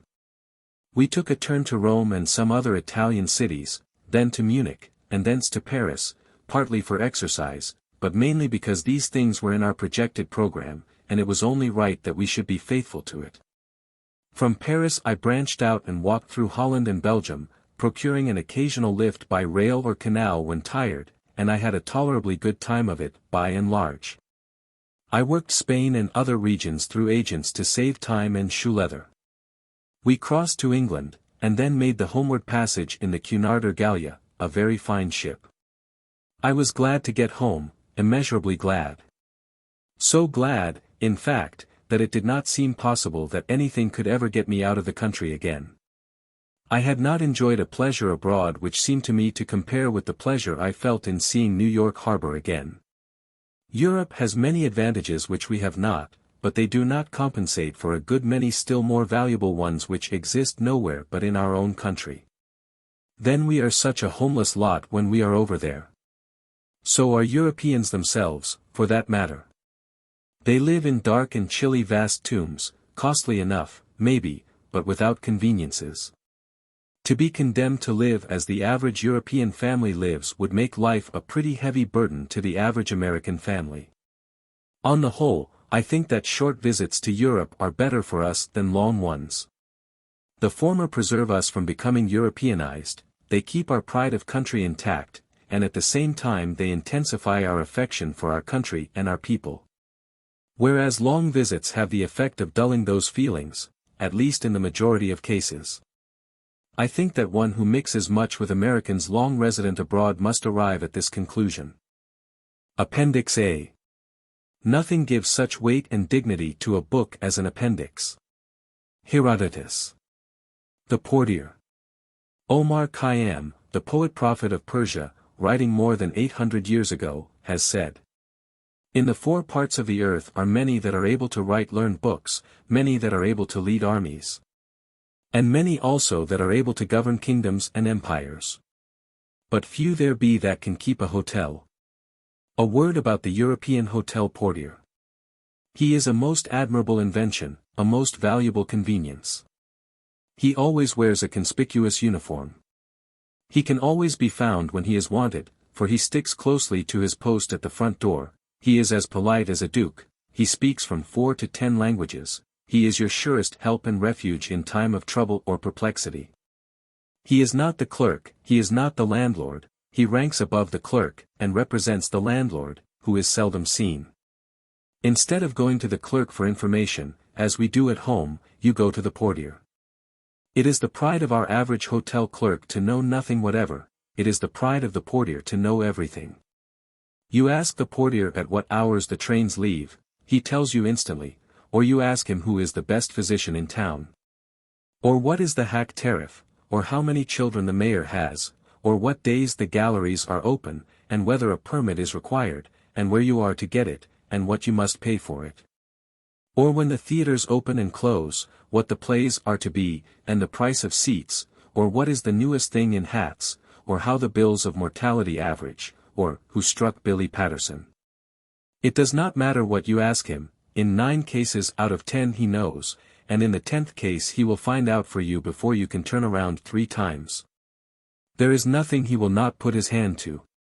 Suppose you tell him you wish to go from Hamburg to Peking by the way of Jericho, and are ignorant of routes and prices, the next morning he will hand you a piece of paper with the whole thing worked out on it to the last detail. Before you have been long on European soil, you find yourself still saying you are relying on Providence, but when you come to look closer you will see that in reality you are relying on the portier. He discovers what is puzzling you, or what is troubling you, or what your need is, before you can get the half of it out, and he promptly says, "Leave that to me." Consequently, you easily drift into the habit of leaving everything to him. There is a certain embarrassment about applying to the average American hotel clerk, a certain hesitancy, a sense of insecurity against rebuff, but you feel no embarrassment in your intercourse with the portier. He receives your propositions with an enthusiasm which cheers, and plunges into their accomplishment with an alacrity which almost inebriates. The more requirements you can pile upon him, the better he likes it. Of course the result is that you cease from doing anything for yourself. He calls a hack when you want one, puts you into it, tells the driver whither to take you, receives you like a long-lost child when you return, sends you about your business, does all the quarreling with the hackman himself, and pays him his money out of his own pocket. He sends for your theater tickets, and pays for them. He sends for any possible article you can require, be it a doctor, an elephant, or a postage stamp. And when you leave, at last, you will find a subordinate seated with the cab driver who will put you in your railway compartment, buy your tickets, have your baggage weighed, bring you the printed tags, and tell you everything is in your bill and paid for. At home you get such elaborate, excellent, and willing service as this only in the best hotels of our large cities, but in Europe you get it in the mere back country towns just as well. What is the secret of the portier's devotion? It is very simple, he gets fees, and no salary. His fee is pretty closely regulated, too. If you stay a week, you give him 5 marks, $1.25, or about 18 cents a day. If you stay a month, you reduce this average somewhat. If you stay 2 or 3 months or longer, you cut it down half, or even more than half. If you stay only 1 day, you give the portier a mark.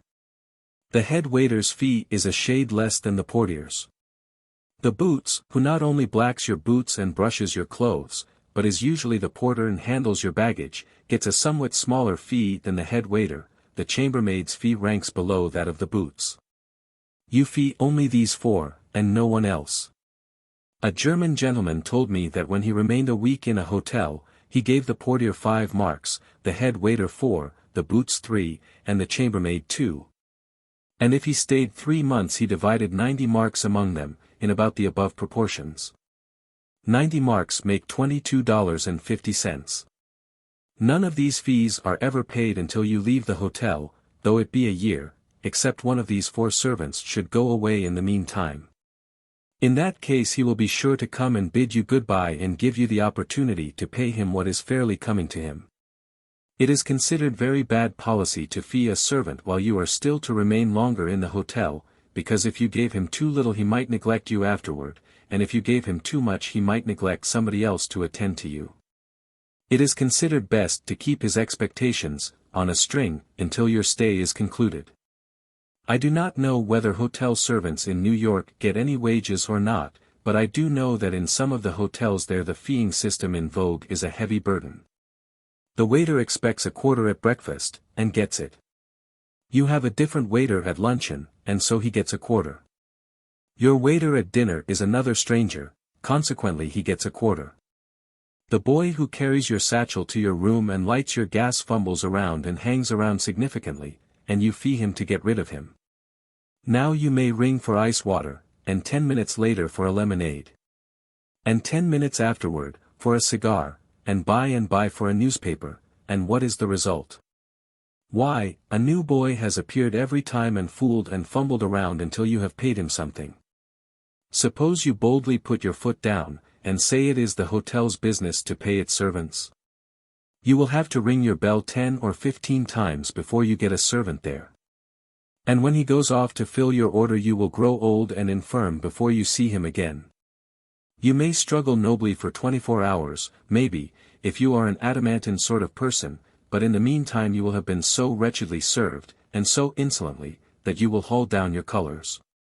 And go to impoverishing yourself with fees. It seems to me that it would be a happy idea to import the European feeing system into America. I believe it would result in getting even the bells of the Philadelphia hotels answered, and cheerful service rendered.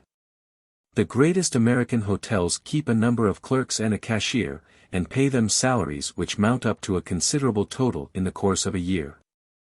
The great continental hotels keep a cashier on a trifling salary, and a portier who pays the hotel a salary.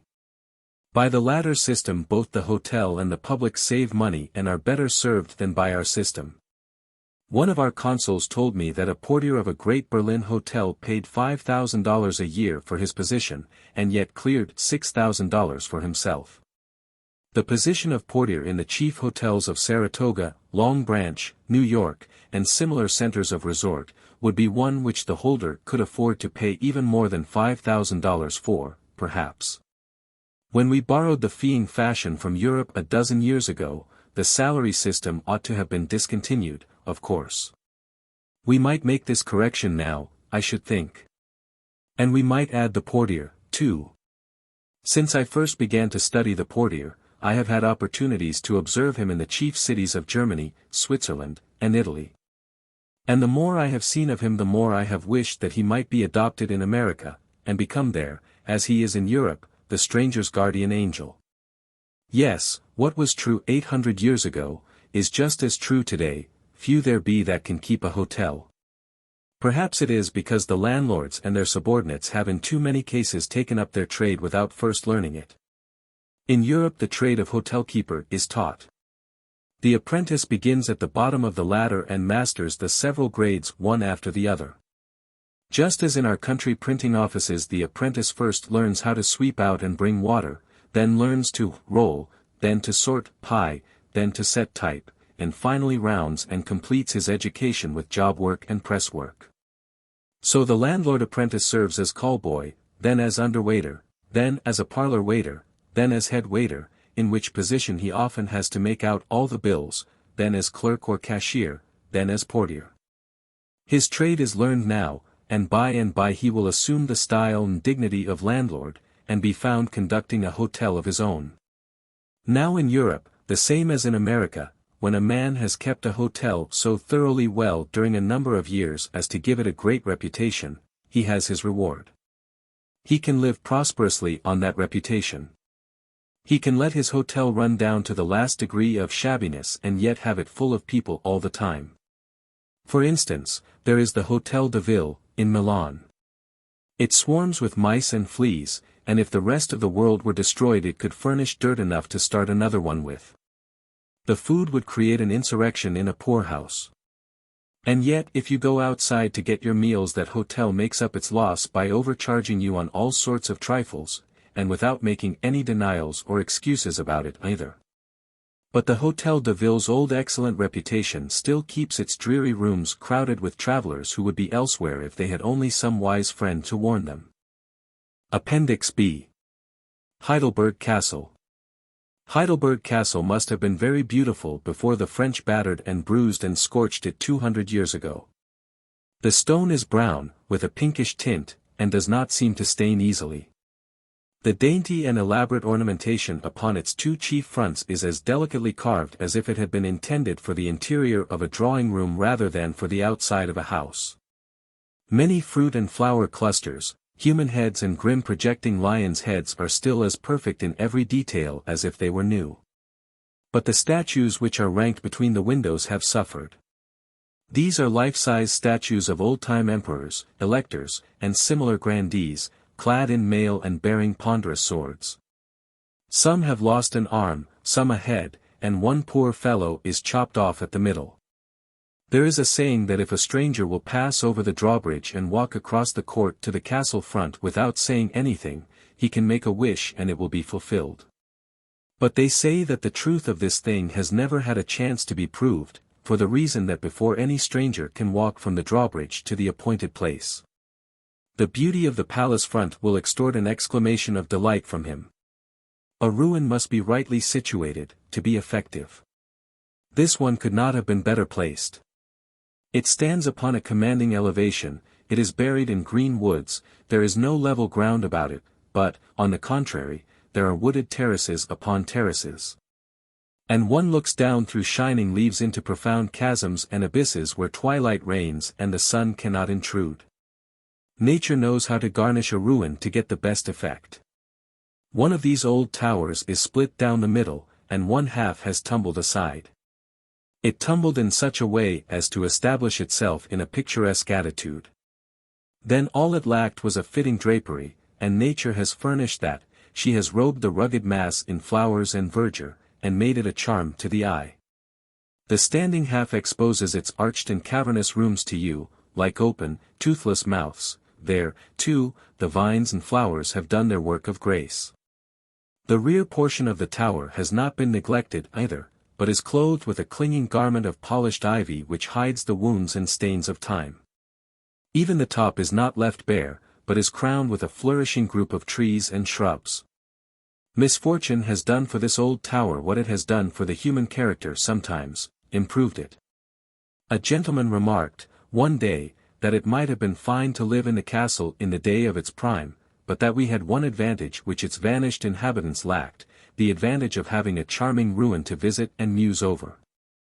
But that was a hasty idea.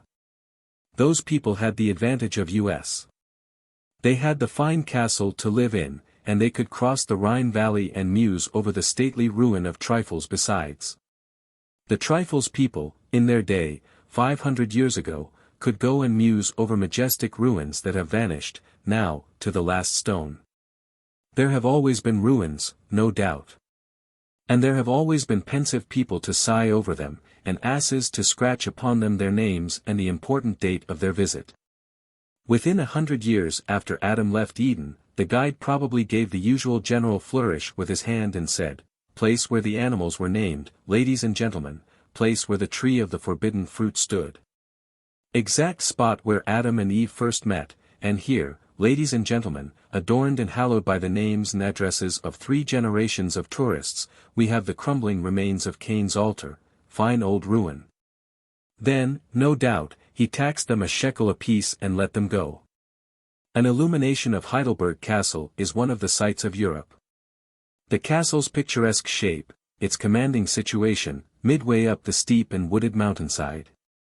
Its vast size, these features combine to make an illumination a most effective spectacle. It is necessarily an expensive show, and consequently rather infrequent. Therefore whenever one of these exhibitions is to take place, the news goes about in the papers and Heidelberg is sure to be full of people on that night. I and my agent had one of these opportunities, and improved it. About 7:30 on the appointed evening we crossed the lower bridge, with some American students, in a pouring rain, and started up the road which borders the Mannheim side of the river. This roadway was densely packed with carriages and foot passengers, the former of all ages, and the latter of all ages and both sexes. This black and solid mass was struggling painfully onward, through the slop, the darkness, and the deluge. We waded along for 3/4 of a mile, and finally took up a position in an unsheltered beer garden directly opposite the castle. We could not see the castle, or anything else, for that matter, but we could dimly discern the outlines of the mountain over the way, through the pervading blackness, and knew whereabouts the castle was located. We stood on one of the 100 benches in the garden, under our umbrellas. The other 99 were occupied by standing men and women, and they also had umbrellas. All the region round about, and up and down the river road, was a dense wilderness of humanity hidden under an unbroken pavement of carriage tops and umbrellas. Thus we stood during 2 drenching hours. No rain fell on my head, but the converging whalebone points of a dozen neighboring umbrellas poured little cooling steams of water down my neck, and sometimes into my ears, and thus kept me from getting hot and impatient. I had the rheumatism, too, and had heard that this was good for it. Afterward, however, I was led to believe that the water treatment is not good for rheumatism. There were even little girls in that dreadful place. A man held one in his arms, just in front of me, for as much as an hour, with umbrella drippings soaking into her clothing all the time. In the circumstances, 2 hours was a good while for us to have to wait, but when the illumination did at last come, we felt repaid. It came unexpectedly, of course, things always do, that have been long looked and longed for. With a perfectly breathtaking suddenness several massed sheaves of varicolored rockets were vomited skyward out of the black throats of the castle towers, accompanied by a thundering crash of sound. And instantly every detail of the prodigious ruin stood revealed against the mountainside and glowing with an almost intolerable splendor of fire and color. For some little time the whole building was a blinding crimson mass, the towers continued to spout thick columns of rockets aloft, and overhead the sky was radiant with arrowy bolts which clove their way to the zenith, paused, curved gracefully downward, then burst into brilliant fountain sprays of richly colored sparks. The red fires died slowly down, within the castle, and presently the shell grew nearly black outside. The angry glare that shone out through the broken arches and innumerable sashless windows, now reproduced the aspect which the castle must have borne in the old time when the French spoilers saw the monster bonfire which they had made their fading and spoiling toward extinction. While we still gazed and enjoyed, the ruin was suddenly enveloped in rolling and rumbling volumes of vaporous green fire, then in dazzling purple ones, then a mixture of many colors followed, then drowned the great fabric in its blended splendors. Meantime the nearest bridge had been illuminated, and from several rafts anchored in the river, meteor showers of rockets, Roman candles, bombs, serpents, and Catherine wheels were being discharged in wasteful profusion into the sky, a marvelous sight indeed to a person as little used to such spectacles as I was. For a while the whole region about us seemed as bright as day, and yet the rain was falling in torrents all the time. The evening's entertainment presently closed, and we joined the innumerable caravan of half-drowned strangers, and waded home again. The castle grounds are very ample and very beautiful. And as they joined the hotel grounds, with no fences to climb, but only some nobly shaded stone stairways to descend, we spent a part of nearly every day in idling through their smooth walks and leafy groves. There was an attractive spot among the trees where were a great many wooden tables and benches, and there one could sit in the shade and pretend to sip at his foamy beaker of beer while he inspected the crowd. I say pretend, because I only pretended to sip, without really sipping. That is the polite way, but when you are ready to go, you empty the beaker at a draught. There was a brass band, and it furnished excellent music every afternoon. Sometimes so many people came that every seat was occupied, every table filled. And never a rough in the assemblage, all nicely dressed fathers and mothers, young gentlemen and ladies and children. And plenty of university students and glittering officers, with here and there a grey professor, or a peaceful old lady with her knitting, and always a sprinkling of gawky foreigners. Everybody had his glass of beer before him, or his cup of coffee, or his bottle of wine, or his hot cutlet and potatoes. Young ladies chatted, or fanned themselves, or wrought at their crocheting or embroidering. The students fed sugar to their dogs, or discussed duels, or illustrated new fencing tricks with their little canes, and everywhere was comfort and enjoyment, and everywhere peace and goodwill to men. The trees were jubilant with birds, and the paths with rollicking children. One could have a seat in that place and plenty of music, any afternoon, for about 8 cents, or a family ticket for the season for $2. For a change, when you wanted one, you could stroll to the castle, and burrow among its dungeons, or climb about its ruined towers, or visit its interior shows, the great Heidelberg tun, for instance. Everybody has heard of the great Heidelberg tun, and most people have seen it, no doubt. It is a wine cask as big as a cottage, and some traditions say it holds 18,000 bottles, and other traditions say it holds 1,800 million barrels. I think it likely that one of these statements is a mistake, and the other is a lie. However, the mere matter of capacity is a thing of no sort of consequence, since the cask is empty, and indeed has always been empty, history says. An empty cask the size of a cathedral could excite but little emotion in me. I do not see any wisdom in building a monster cask to hoard up emptiness in, when you can get a better quality, outside, any day, free of expense. What could this cask have been built for? The more one studies over that, the more uncertain and unhappy he becomes. Some historians say that 30 couples, some say 30,000 couples, can dance on the head of this cask at the same time. Even this does not seem to me to account for the building of it. It does not even throw light on it. A profound and scholarly Englishman, a specialist, who had made the great Heidelberg tun his sole study for 15 years, told me he had at last satisfied himself that the ancients built it to make German cream in. He said that the average German cow yielded from 1 to 2½ teaspoons of milk, when she was not worked in the plough or the hay wagon more than 18 or 19 hours a day. This milk was very sweet and good, and a beautiful transparent bluish tint, but in order to get cream from it in the most economical way, a peculiar process was necessary. Now he believed that the habit of the ancients was to collect several milkings in a teacup, pour it into the great tun, fill up with water, and then skim off the cream from time to time as the needs of the German Empire demanded. This began to look reasonable.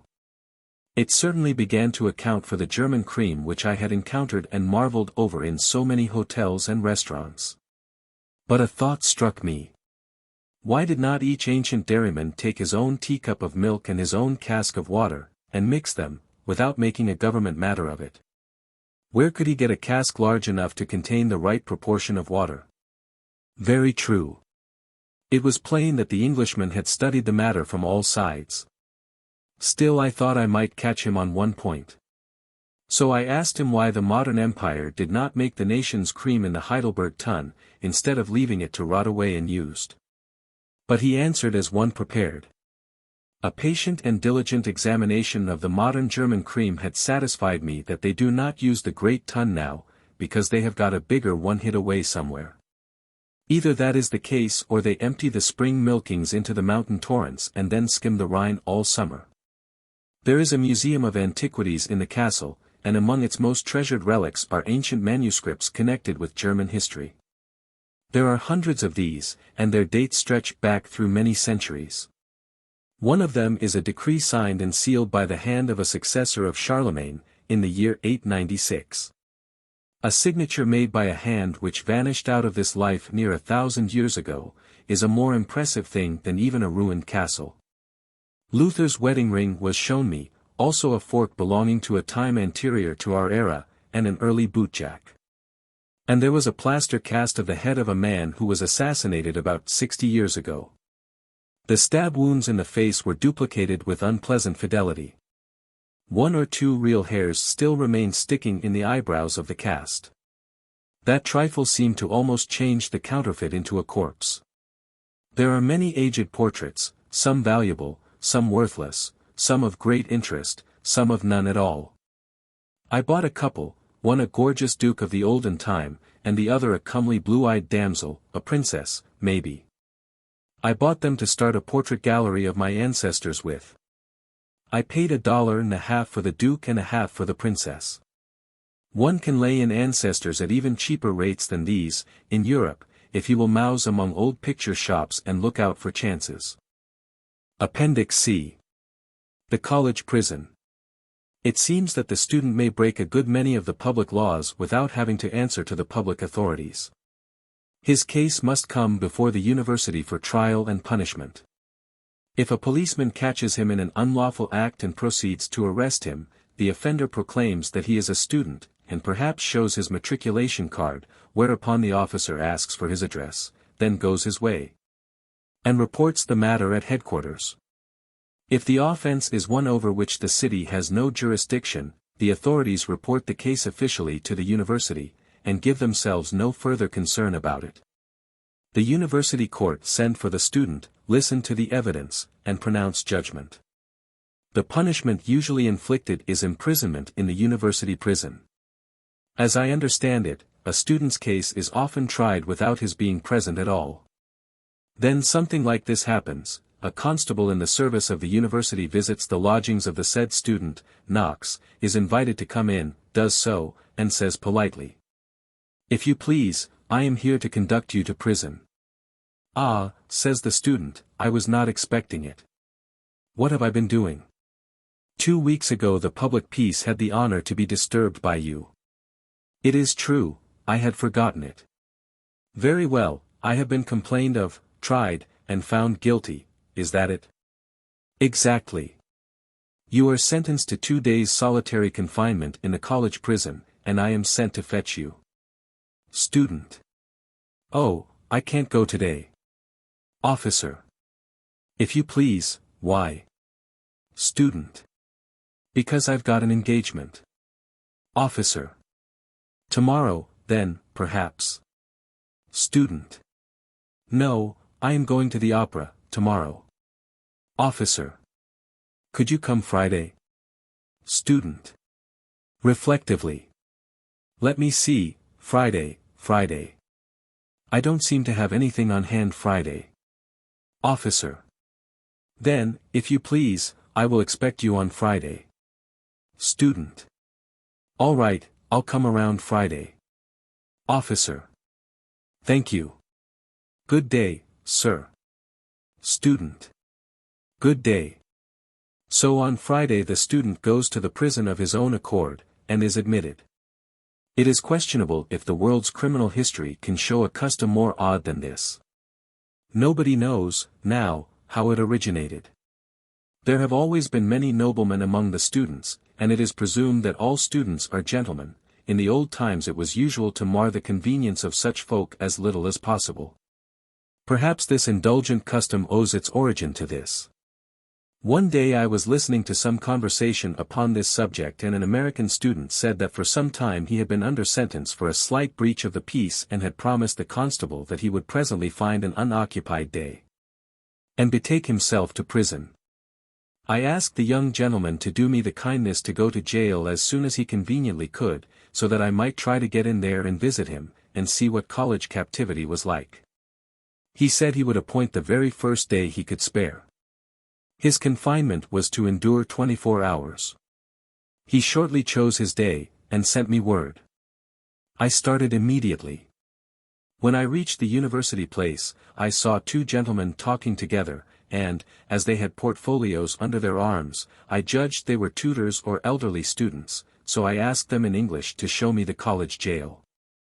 I had learned to take it for granted that anybody in Germany who knows anything, knows English, so I had stopped afflicting people with my German.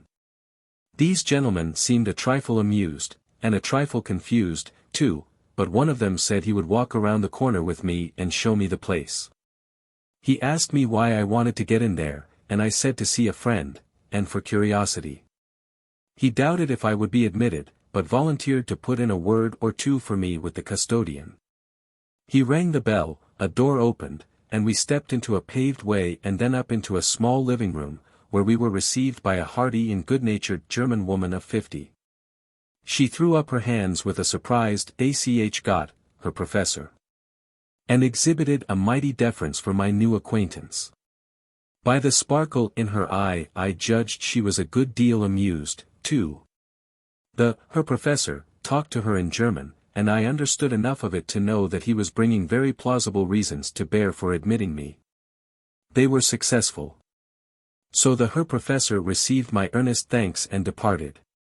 The old dame got her keys, took me up 2 or 3 flights of stairs, unlocked a door, and we stood in the presence of the criminal.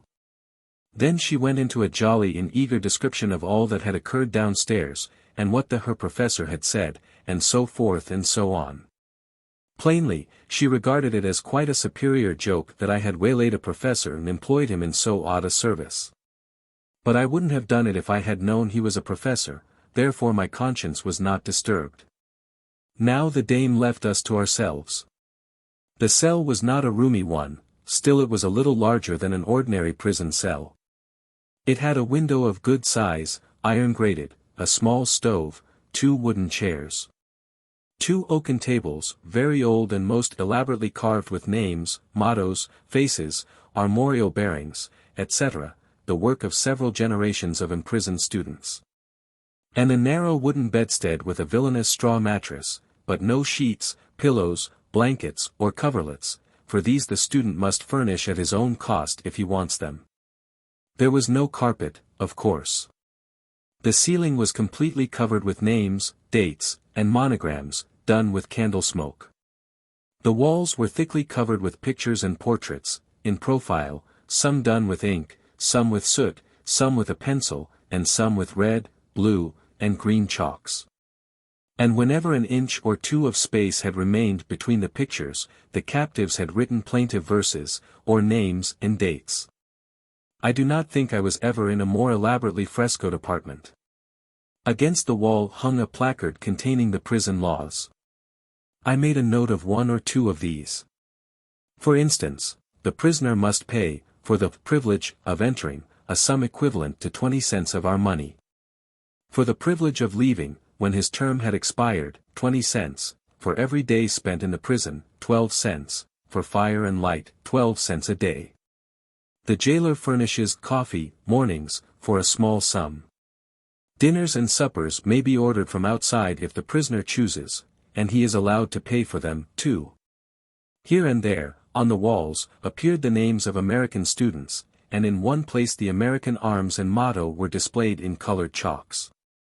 With the help of my friend I translated many of the inscriptions. Some of them were cheerful, others the reverse. I will give the reader a few specimens. In my 10th semester, my best one, I am cast here through the complaints of others. Let those who follow me take warning. 3 Tage own Grund angeblich aus Neugierd. Which is to say, he had a curiosity to know what prison life was like, so he made a breach in some law and got 3 days for it. It is more than likely that he never had the same curiosity again. Translation. E. Glinnock, 4 days for being too eager a spectator of a row. F. Graf Bismarck, 27-29, 274. Which means that Count Bismarck, son of the great statesman, was a prisoner 2 days in 1874. Translation. R. Diergant, for love, 4 days. Many people in this world have caught it heavier than for the same indiscretion. This one is terse. I translate. 4 weeks for misinterpreted gallantry. I wish the sufferer had explained a little more fully. A 4-week term is a rather serious matter. There were many uncomplimentary references, on the walls, to a certain unpopular dignitary. One sufferer had got 3 days for not saluting him. Another had here 2 days slept and 3 nights lain awake, on account of this same Dr. K. In one place was a picture of Dr. K hanging on a gallows. Here and there, lonesome prisoners had eased the heavy time by altering the records left by predecessors. Leaving the name standing, and the date and length of the captivity, they had erased the description of the misdemeanor, and written in its place, in staring capitals, for theft, or for murder, or some other gaudy crime. In one place, all by itself, stood this blood-curdling word. Rake. 1. Revenge. There was no name signed, and no date. It was an inscription well calculated to pique curiosity. One would greatly like to know the nature of the wrong that had been done, and what sort of vengeance was wanted, and whether the prisoner ever achieved it or not. But there was no way of finding out these things. Occasionally, a name was followed simply by the remark, 2 days, for disturbing the peace, and without comment upon the justice or injustice of the sentence. In one place was a hilarious picture of a student of the Green Cap Corps with a bottle of champagne in each hand, and below was the legend, "These make an evil fate endurable." There were 2 prison cells, and neither had space left on walls or ceiling for another name or portrait or picture. The inside surfaces of the 2 doors were completely covered with cartes de visite of former prisoners, ingeniously let into the wood and protected from dirt and injury by glass. I very much wanted one of the sorry old tables which the prisoners had spent so many years in ornamenting with their pocket knives, but red tape was in the way. The custodian could not sell one without an order from a superior. And that superior would have to get it from his superior, and this one would have to get it from a higher one, and so on up and up until the faculty should sit on the matter and deliver final judgment. The system was right and nobody could find fault with it, but it did not seem justifiable to bother so many people, so I proceeded no further. It might have cost me more than I could afford, anyway. For one of those prison tables, which was at the time in a private museum in Heidelberg, was afterwards sold at auction for $250. It was not worth more than $1, or possibly $1.50, before the captive students began their work on it. Persons who saw it at the auction said it was so curiously and wonderfully carved that it was worth the money that was paid for it. Among them many who have tasted the college prison's dreary hospitality was a lively young fellow from one of the southern states of America, whose first year's experience of German university life was rather peculiar. The day he arrived in Heidelberg he enrolled his name on the college books, and was so elated with the fact that his dearest hope had found fruition and he was actually a student of the old and renowned university, that he set to work that very night to celebrate the event by a grand lark in company with some other students. In the course of his lark he managed to make a wide breach in one of the university's most stringent laws. Sequel, before noon, next day, he was in the college prison, booked for 3 months. The 12 long weeks dragged slowly by, and the day of deliverance came at last. A great crowd of sympathizing fellow students received him with a rousing demonstration as he came forth, and of course there was another grand lark, in the course of which he managed to make a wide breach of the city's most stringent laws. Sequel, before noon, next day, he was safe in the city lockup, booked for 3 months. This second tedious captivity drew to an end in the course of time, and again a great crowd of sympathizing fellow students gave him a rousing reception as he came forth. But his delight in his freedom was so boundless that he could not proceed soberly and calmly, but must go hopping and skipping and jumping down the sleety street from sheer excess of joy. Sequel, he slipped and broke his leg, and actually lay in the hospital during the next 3 months. When he at last became a free man again, he said he believed he would hunt up a brisker seat of learning. The Heidelberg lectures might be good, but the opportunities of attending them were too rare, the educational process too slow. He said he had come to Europe with the idea that the acquirement of an education was only a matter of time, but if he had averaged the Heidelberg system correctly, it was rather a matter of eternity. Appendix D. The awful German language. A little learning makes the whole world kin. Proverbs 32:7. I went often to look at the collection of curiosities in Heidelberg Castle, and one day I surprised the keeper of it with my German. I spoke entirely in that language. He was greatly interested, and after I had talked a while he said my German was very rare, possibly unique, and wanted to add it to his museum. If he had known what it had cost me to acquire my art, he would also have known that it would break any collector to buy it. Harris and I had been hard at work on our German during several weeks at that time, and although we had made good progress, it had been accomplished under great difficulty and annoyance, for 3 of our teachers had died in the meantime. A person who has not studied German can form no idea of what a perplexing language it is. Surely there is not another language that is so slipshod and systemless, and so slippery and elusive to the grasp. One is washed about in it, hither and thither, in the most helpless way. And when at last he thinks he has captured a rule which offers firm ground to take a rest on amid the general rage and turmoil of the 10 parts of speech, he turns over the page and reads. Let the pupil make careful note of the following exceptions. He runs his eye down and finds that there are more exceptions to the rule than instances of it. So overboard he goes again, to hunt for another Ararat and find another quicksand. Such has been, and continues to be, my experience. Every time I think I have got one of these 4 confusing cases, where I am master of it, a seemingly insignificant preposition intrudes itself into my sentence, clothed with an awful and unsuspected power, and crumbles the ground from under me. For instance, my book inquires after a certain bird. It is always inquiring after things which are of no sort of consequence to anybody. Where is the bird? Now the answer to this question, according to the book, is that the bird is waiting in the blacksmith shop on account of the rain. Of course no bird would do that, but then you must stick to the book.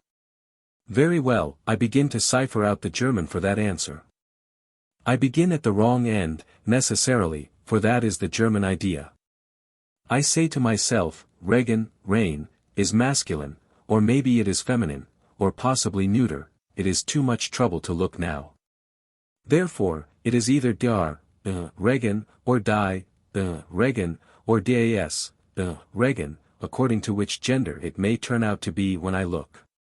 In the interest of science, I will cipher it out on the hypothesis that it is masculine. Very well, then the rain is dr Regen, if it is simply in the quiescent state of being mentioned, without enlargement or discussion, nominative case. But if this rain is lying around, in a kind of a general way on the ground, it is then definitely located, it is doing something, that is, resting, which is one of the German grammar's ideas of doing something. And this throws the rain into the dative case, and makes it dem Regen. However, this rain is not resting, but is doing something actively, it is falling, to interfere with the bird, likely, and this indicates movement, which has the effect of sliding it into the accusative case and changing dem Regen into den Regen. Having completed the grammatical horoscope of this matter, I answer up confidently and state in German that the bird is staying in the blacksmith shop, Wegen, on account of den Regen.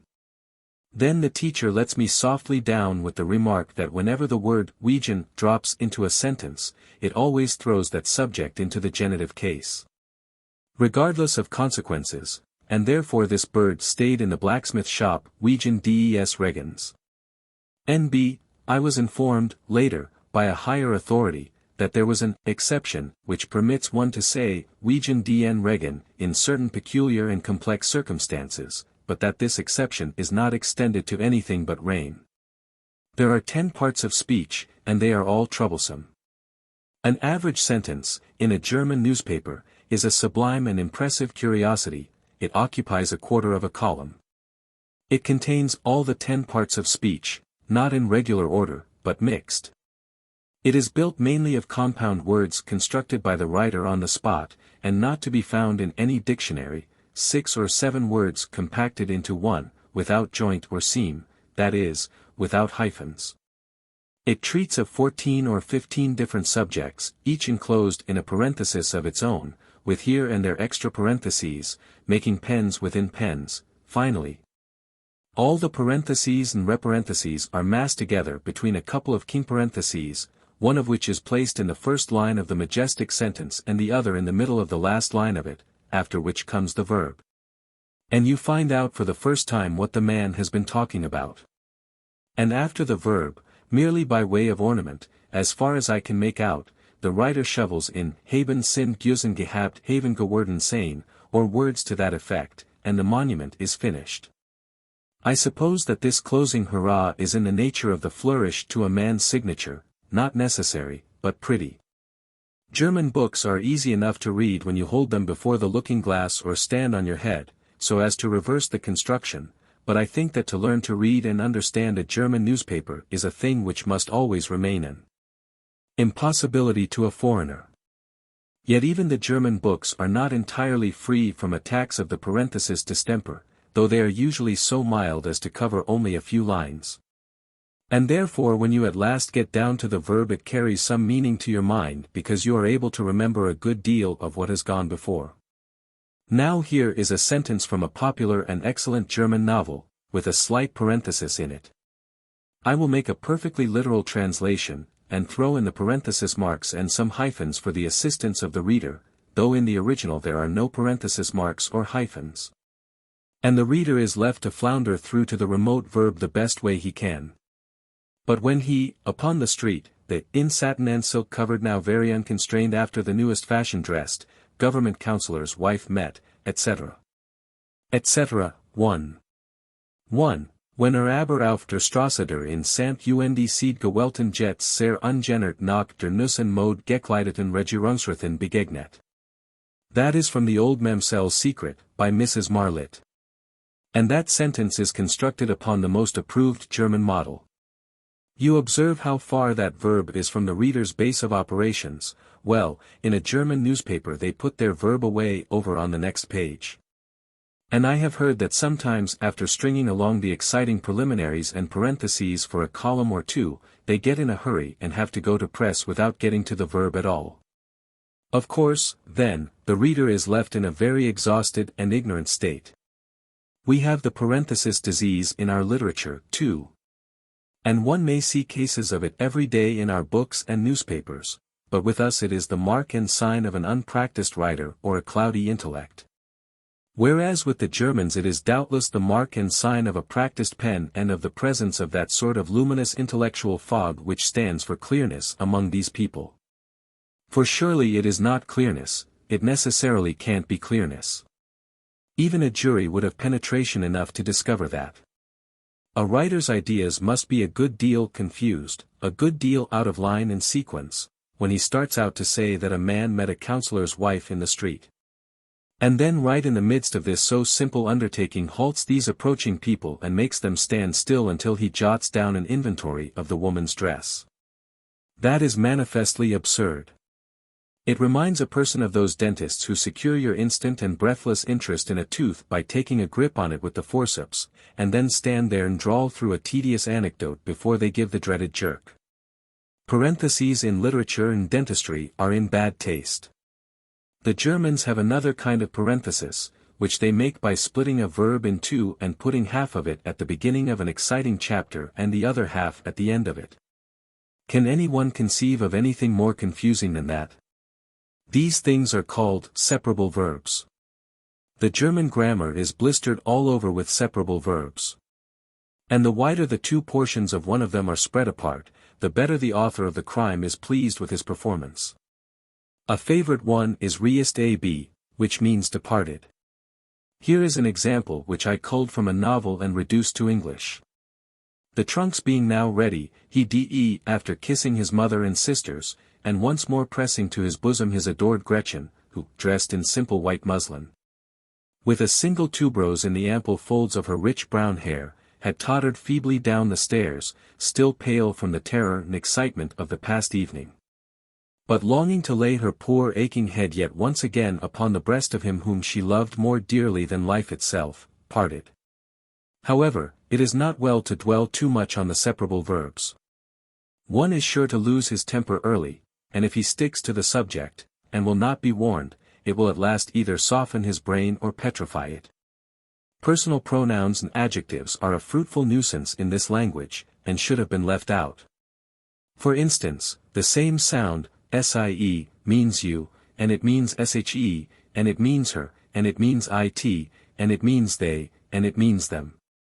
Think of the ragged poverty of a language which has to make one word do the work of six, and a poor little weak thing of only 3 letters at that.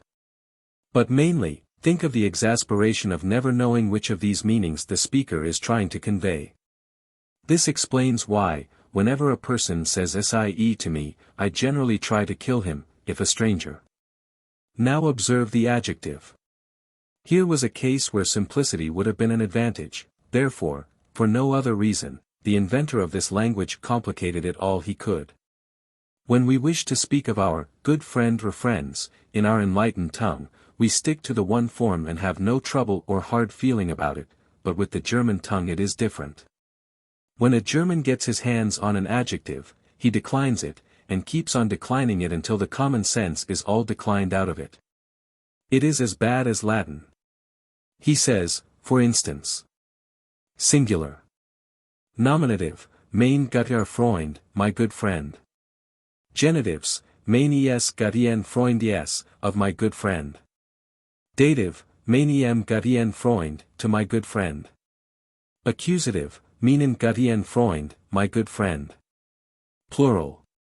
Mein gutien Freunde, my good friends. Meiner gutien Freunde, of my good friends. D. Meinen gutien Freundien, to my good friends. Mein gutien Freunde, my good friends. Now let the candidate for the asylum try to memorize those variations, and see how soon he will be elected. One might better go without friends in Germany than take all this trouble about them. I have shown what a bother it is to decline a good, male, friend. Well, this is only a third of the work, for there is a variety of new distortions of the adjective to be learned when the object is feminine, and still another when the object is neuter. Now there are more adjectives in this language than there are black cats in Switzerland, and they must all be as elaborately declined as the examples above suggested. Difficult, troublesome, these words cannot describe it. I heard a Californian student in Heidelberg say, in one of his calmest moods, that he would rather decline 2 drinks than 1 German adjective. The inventor of the language seems to have taken pleasure in complicating it in every way he could think of. For instance, if one is casually referring to a house, or a horse, Pferd, or a dog, Hund, he spells these words as I have indicated. But if he is referring to them in the dative case, he sticks on a foolish and unnecessary e and spells them Hause, Pferd, Hund. So, as an added e often signifies the plural, as the s does with us, the new student is likely to go on for a month making twins out of a dative dog before he discovers his mistake. And on the other hand, many a new student who could ill afford loss, has bought and paid for 2 dogs and only got one of them. Because he ignorantly bought that dog in the dative singular when he really supposed he was talking plural, which left the law on the seller's side, of course, by the strict rules of grammar, and therefore a suit for recovery could not lie. In German, all the nouns begin with a capital letter. Now that is a good idea, and a good idea, in this language, is necessarily conspicuous from its lonesomeness. I consider this capitalizing of nouns a good idea, because by reason of it you are almost always able to tell a noun the minute you see it. You fall into error occasionally, because you mistake the name of a person for the name of a thing, and waste a good deal of time trying to dig a meaning out of it. German names almost always do mean something, and this helps to deceive the student. I translated a passage one day, which said that the infuriated tigress broke loose and utterly ate up the unfortunate fir forest, Tannenwald. When I was girding up my loins to doubt this, I found out that Tannenwald in this instance was a man's name.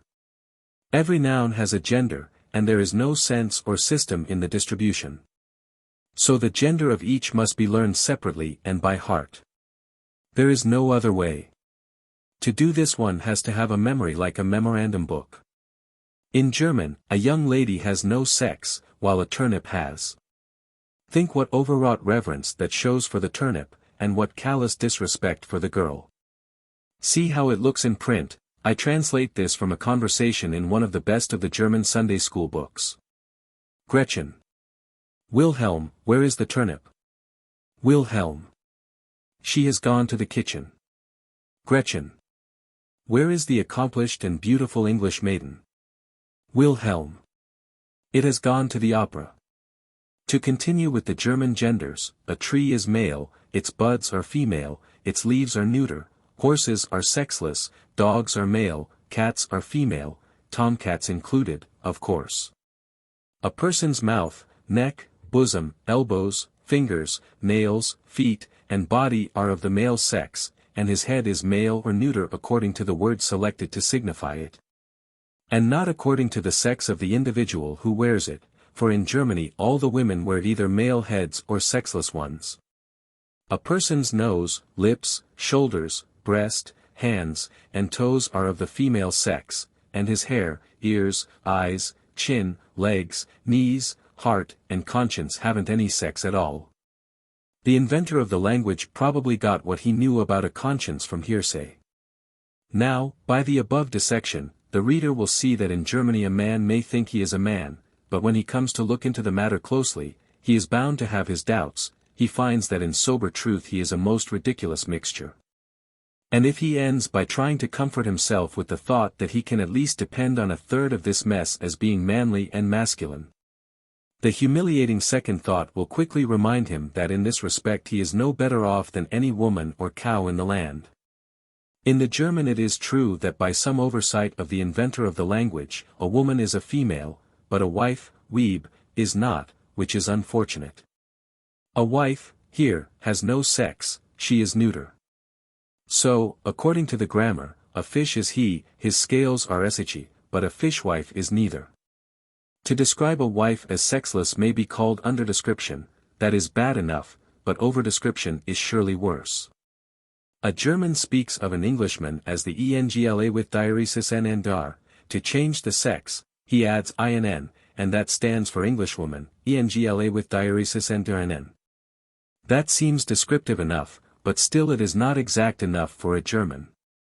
So he precedes the word with that article which indicates that the creature to follow is feminine, and writes it down thus, Die Engländerin, which means, the she-Englishwoman. I consider that that person is overdescribed. Well, after the student has learned the sex of a great number of nouns, he is still in a difficulty, because he finds it impossible to persuade his tongue to refer to things as he, and she, and him, and her, which it has been always accustomed to refer to as it.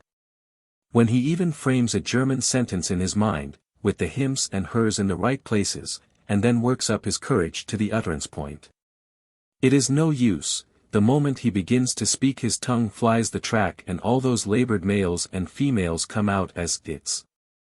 And even when he is reading German to himself, he always calls those things it, whereas he ought to read in this way. Tale of the Fishwife and its Sad Fate, 2. 2. I capitalize the nouns, in the German, and Ancient English, fashion. It is a bleak day. Hear the rain, how he pours, and the hail, how he rattles, and see the snow, how he drifts along, and of the mud, how deep he is. Ah, the poor fishwife, it is stuck fast in the mire, it has dropped its basket of fishes. And its hands have been cut by the scales as it seized some of the falling creatures, and one scale has even got into its eye, and it cannot get her out. It opens its mouth to cry for help. But if any sound comes out of him, alas, he is drowned by the raging of the storm. And now a tomcat has got one of the fishes and she will surely escape with him. No, she bites off a fin, she holds her in her mouth, will she swallow her? No, the fishwife's brave mother-dog deserts his puppies and rescues the fin, which he eats, himself, as his reward. Oh, horror, the lightning has struck the fish basket, he sets him on fire. See the flame, how she licks the doomed utensil with her red and angry tongue, now she attacks the helpless fishwife's foot, she burns him up, all but the big toe, and even SHE is partly consumed. And still she spreads, still she waves her fiery tongues, she attacks the fishwife's leg and destroys it, she attacks its hand and destroys her also, she attacks the fishwife's leg and destroys her also, she attacks its body and consumes him. She wreathes herself about its heart and it is consumed, next about its breast, and in a moment SHE is a cinder, now she reaches its neck, he goes, now its chin, it goes, now its nose, SHE goes. In another moment, except help come, the fishwife will be no more. Time presses, is there none to succor and save? Yes. Joy, joy, with flying feet the she-Englishwoman comes. But alas, the generous she-female is too late, where now is the fated fishwife? It has ceased from its sufferings, it has gone to a better land, all that is left of it for its loved ones to lament over, is this poor smouldering ash-heap. Ah, woeful, woeful ash-heap! Let us take him up tenderly, reverently, upon the lowly shovel, and bear him to his long rest, with the prayer that when he rises again it will be a realm where he will have one good square responsible sex, and have it all to himself. Instead of having a mangy lot of assorted sexes scattered all over him in spots. There, now, the reader can see for himself that this pronoun business is a very awkward thing for the unaccustomed tongue. I suppose that in all languages the similarities of look and sound between words which have no similarity in meaning are a fruitful source of perplexity to the foreigner. It is so in our tongue, and it is notably the case in the German. Now there is that troublesome word Vermalt, to me it has so close a resemblance, either real or fancied, to 3 or 4 other words, that I never know whether it means despised, painted, suspected, or married. Until I look in the dictionary, and then I find it means the latter. There are lots of such words and they are a great torment. To increase the difficulty there are words which seem to resemble each other, and yet do not. But they make just as much trouble as if they did. For instance, there is the word vermiethen, to let, to lease, to hire, and the word verherethen, another way of saying to marry. I heard of an Englishman who knocked at a man's door in Heidelberg and proposed, in the best German he could command, to verherethen, that house. Then there are some words which mean one thing when you emphasize the first syllable, but mean something very different if you throw the emphasis on the last syllable. For instance, there is a word which means a runaway, or the act of glancing through a book, according to the placing of the emphasis. And another word which signifies to associate with a man, or to avoid him, according to where you put the emphasis, and you can generally depend on putting it in the wrong place and getting into trouble. There are some exceedingly useful words in this language. Schlag, for example, and zug. There are 3/4 of a column of schlags in the dictionary, and a column and a half of zugs. The word schlag means blow, stroke, dash, hit, shock, clap, slap, time, bar, coin, stamp, kind, sort, manner, way, apoplexy, wood cutting, enclosure, field, forest clearing. This is its simple and exact meaning, that is to say, its restricted, its fettered meaning, but there are ways by which you can set it free, so that it can soar away, as on the wings of the morning, and never be at rest. You can hang any word you please to its tail, and make it mean anything you want to. You can begin with Schlagadar, which means artery, and you can hang on the whole dictionary, word by word, clear through the alphabet to Schlagwasser, which means bilge water, and including Schlagmutter, which means mother-in-law. Just the same with zug. Strictly speaking, zug means pull, tug, draft, procession, march, progress, flight, direction, expedition, train, caravan, passage, stroke, touch, line, flourish, trait of character, feature, lineament, chess move, organ stop, team, whiff, bias. Drawer, propensity, inhalation, disposition, but that thing which it does not mean, when all its legitimate pennants have been hung on, has not been discovered yet. One cannot overestimate the usefulness of schlag and zug. Armed just with these two, and the word also, what cannot the foreigner on German soil accomplish? The German word also is the equivalent of the English phrase, you know, and does not mean anything at all, in talk, though it sometimes does in print. Every time a German opens his mouth an also falls out. And every time he shuts it he bites one in two that was trying to get out. Now, the foreigner, equipped with these 3 noble words, is master of the situation. Let him talk right along, fearlessly. Let him pour his indifferent German forth, and when he lacks for a word, let him heave a schlag into the vacuum, all the chances are that it fits it like a plug, but if it doesn't let him promptly heave a zug after it. The two together can hardly fail to bung the hole, but if, by a miracle, they should fail, let him simply say also. And this will give him a moment's chance to think of the needful word. In Germany, when you load your conversational gun it is always best to throw in a schlag or two and a zug or two, because it doesn't make any difference how much the rest of the charge may scatter, you are bound to bag something with them. Then you blandly say also, and load up again. Nothing gives such an air of grace and elegance and unconstraint to a German or an English conversation as to scatter it full of alsos or you knows. In my notebook I find this entry. July 1st. In the hospital yesterday, a word of 13 syllables was successfully removed from a patient, a North German from near Hamburg. But as most unfortunately the surgeons had opened him in the wrong place, under the impression that he contained a panorama, he died. The sad event has cast a gloom over the whole community. That paragraph furnishes a text for a few remarks about one of the most curious and notable features of my subject, the length of German words. Some German words are so long that they have a perspective. Observe these examples. Freundschaftsbeziehungen. Dilettantinaufdringlichkeiten. Stadtverordnetenversammlungen. These things are not words, they are alphabetical processions. And they are not rare. One can open a German newspaper at any time and see them marching majestically across the page, and if he has any imagination he can see the banners and hear the music, too. They impart a martial thrill to the meekest subject. I take a great interest in these curiosities. Whenever I come across a good one, I stuff it and put it in my museum. In this way I have made quite a valuable collection. When I get duplicates, I exchange with other collectors, and thus increase the variety of my stock. Here are some specimens which I lately bought at an auction sale of the effects of a bankrupt bric-a-brac hunter. General Staatsverordnetenversammlungen. Altertumswissenschaften. Kinderbewahrungsanstalten. Unabhängigkeitserklärungen.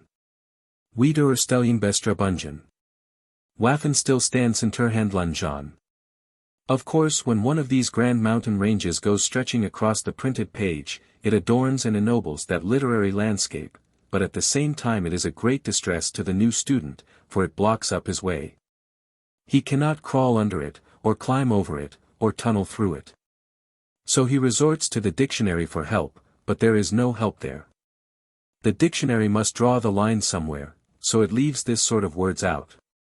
And it is right, because these long things are hardly legitimate words, but are rather combinations of words, and the inventor of them ought to have been killed. They are compound words with the hyphens left out. The various words used in building them are in the dictionary, but in a very scattered condition, so you can hunt the materials out, one by one, and get at the meaning at last, but it is a tedious and harassing business. I have tried this process upon some of the above examples. Freundschaftsbeziehungen seems to be friendship demonstrations, which is only a foolish and clumsy way of saying demonstrations of friendship. Unabhängigkeitserklärungen seems to be independence declarations, which is no improvement upon declarations of independence, so far as I can see. General Staatsverordnetenversammlungen seems to be General States Representatives meetings, as nearly as I can get at it, a mere rhythmical, gushy euphemism for meetings of the legislature, I judge. We used to have a good deal of this sort of crime in our literature, but it has gone out now. We used to speak of a thing as a never-to-be-forgotten circumstance, instead of cramping it into the simple and sufficient word memorable, and then going calmly about our business as if nothing had happened. In those days we were not content to embalm the thing and bury it decently, we wanted to build a monument over it. But in our newspapers the compounding disease lingers a little to the present day, but with the hyphens left out, in the German fashion. This is the shape it takes, instead of saying Mr. Simmons, clerk of the county and district courts, was in town yesterday. The new form puts it thus: clerk of the county and district court Simmons was in town yesterday. This saves neither time nor ink, and has an awkward sound besides. One often sees a remark like this in our papers. MS Assistant District Attorney Johnson returned to her city residence yesterday for the season. That is a case of really unjustifiable compounding. Because it not only saves no time or trouble, but confers a title on Mrs. Johnson which she has no right to. But these little instances are trifles indeed, contrasted with the ponderous and dismal German system of piling jumbled compounds together. I wish to submit the following local item, from a Mannheim journal, by way of illustration. In the day before yesterday short Liefterella Vino clock night, the Inthestown standing tavern called the Wagoner was downburnt. When the fire to the Onthedown burning house roasting stork's nest reached, flew the parent storks away. But when the bythe raging, fire-surrounded nest itself caught fire, straightway plunged the quick-returning mother stork into the flames and died, her wings over her young ones outspread. Even the cumbersome German construction is not able to take the pathos out of that picture, indeed, it somehow seems to strengthen it. This item is dated away back yonder months ago. I could have used it sooner, but I was waiting to hear from the father stork. I am still waiting. Also, if I had not shown that the German is a difficult language, I have at least intended to do so. I have heard of an American student who was asked how he was getting along with his German, and who answered promptly, "I am not getting along at all. I have worked at it hard for 3 level months, and all I have got to show for it is one solitary German phrase, zwei glass, 2 glasses of beer." He paused for a moment, reflectively, then added with feeling, "But I've got that solid. And if I have not also shown that German is a harassing and infuriating study, my execution has been at fault, and not my intent." I heard lately of a worn and sorely tried American student who used to fly to a certain German word for relief when he could bear up under his aggravations no longer, the only word whose sound was sweet and precious to his ear and healing to his lacerated spirit. This was the word damn it. It was only the sound that helped him, not the meaning. 3, and so, at last, when he learned that the emphasis was not on the first syllable, his only stay and support was gone, and he faded away and died. 3. It merely means, in its general sense, herewith. I think that a description of any loud, stirring, tumultuous episode must be tamer in German than in English. Our descriptive words of this character have such a deep, strong, resonant sound, while their German equivalents do seem so thin and mild and energyless. Boom, burst, crash, roar, storm, bellow, blow, thunder, explosion. Howl, cry, shout, yell, groan, battle, hell. These are magnificent words, they have a force and magnitude of sound befitting the things which they describe.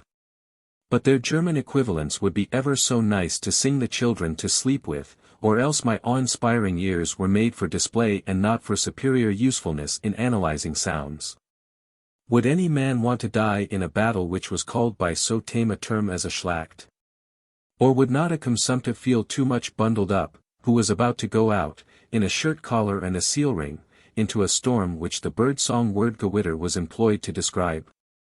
And observe the strongest of the several German equivalents for explosion, Ausbruch. Our word toothbrush is more powerful than that. It seems to me that the Germans could do worse than import it into their language to describe particularly tremendous explosions with. The German word for hell, hole, sounds more like helly than anything else. Therefore, how necessarily chipper, frivolous, and unimpressive it is. If a man were told in German to go there, could he really rise to the dignity of feeling insulted? Having pointed out, in detail, the several vices of this language, I now come to the brief and pleasant task of pointing out its virtues. The capitalizing of the nouns I have already mentioned. But far before this virtue stands another, that of spelling a word according to the sound of it. After one short lesson in the alphabet, the student can tell how any German word is pronounced without having to ask. Whereas in our language if a student should inquire of us, what does B, O, W, spell, we should be obliged to reply, nobody can tell what it spells when you set if off by itself. You can only tell by referring to the context and finding out what it signifies, whether it is a thing to shoot arrows with, or a nod of one's head, or the forward end of a boat. There are some German words which are singularly and powerfully effective. For instance, those which describe lowly, peaceful, and affectionate home life. Those which deal with love, in any and all forms, from mere kindly feeling and honest goodwill toward the passing stranger, clear up to courtship. Those which deal with outdoor nature, in its softest and loveliest aspects, with meadows and forests, and birds and flowers, the fragrance and sunshine of summer, and the moonlight of peaceful winter nights.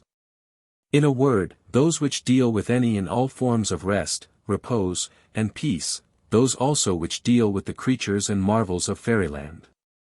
And lastly and chiefly, in those words which express pathos, is the language surpassingly rich and effective. There are German songs which can make a stranger to the language cry.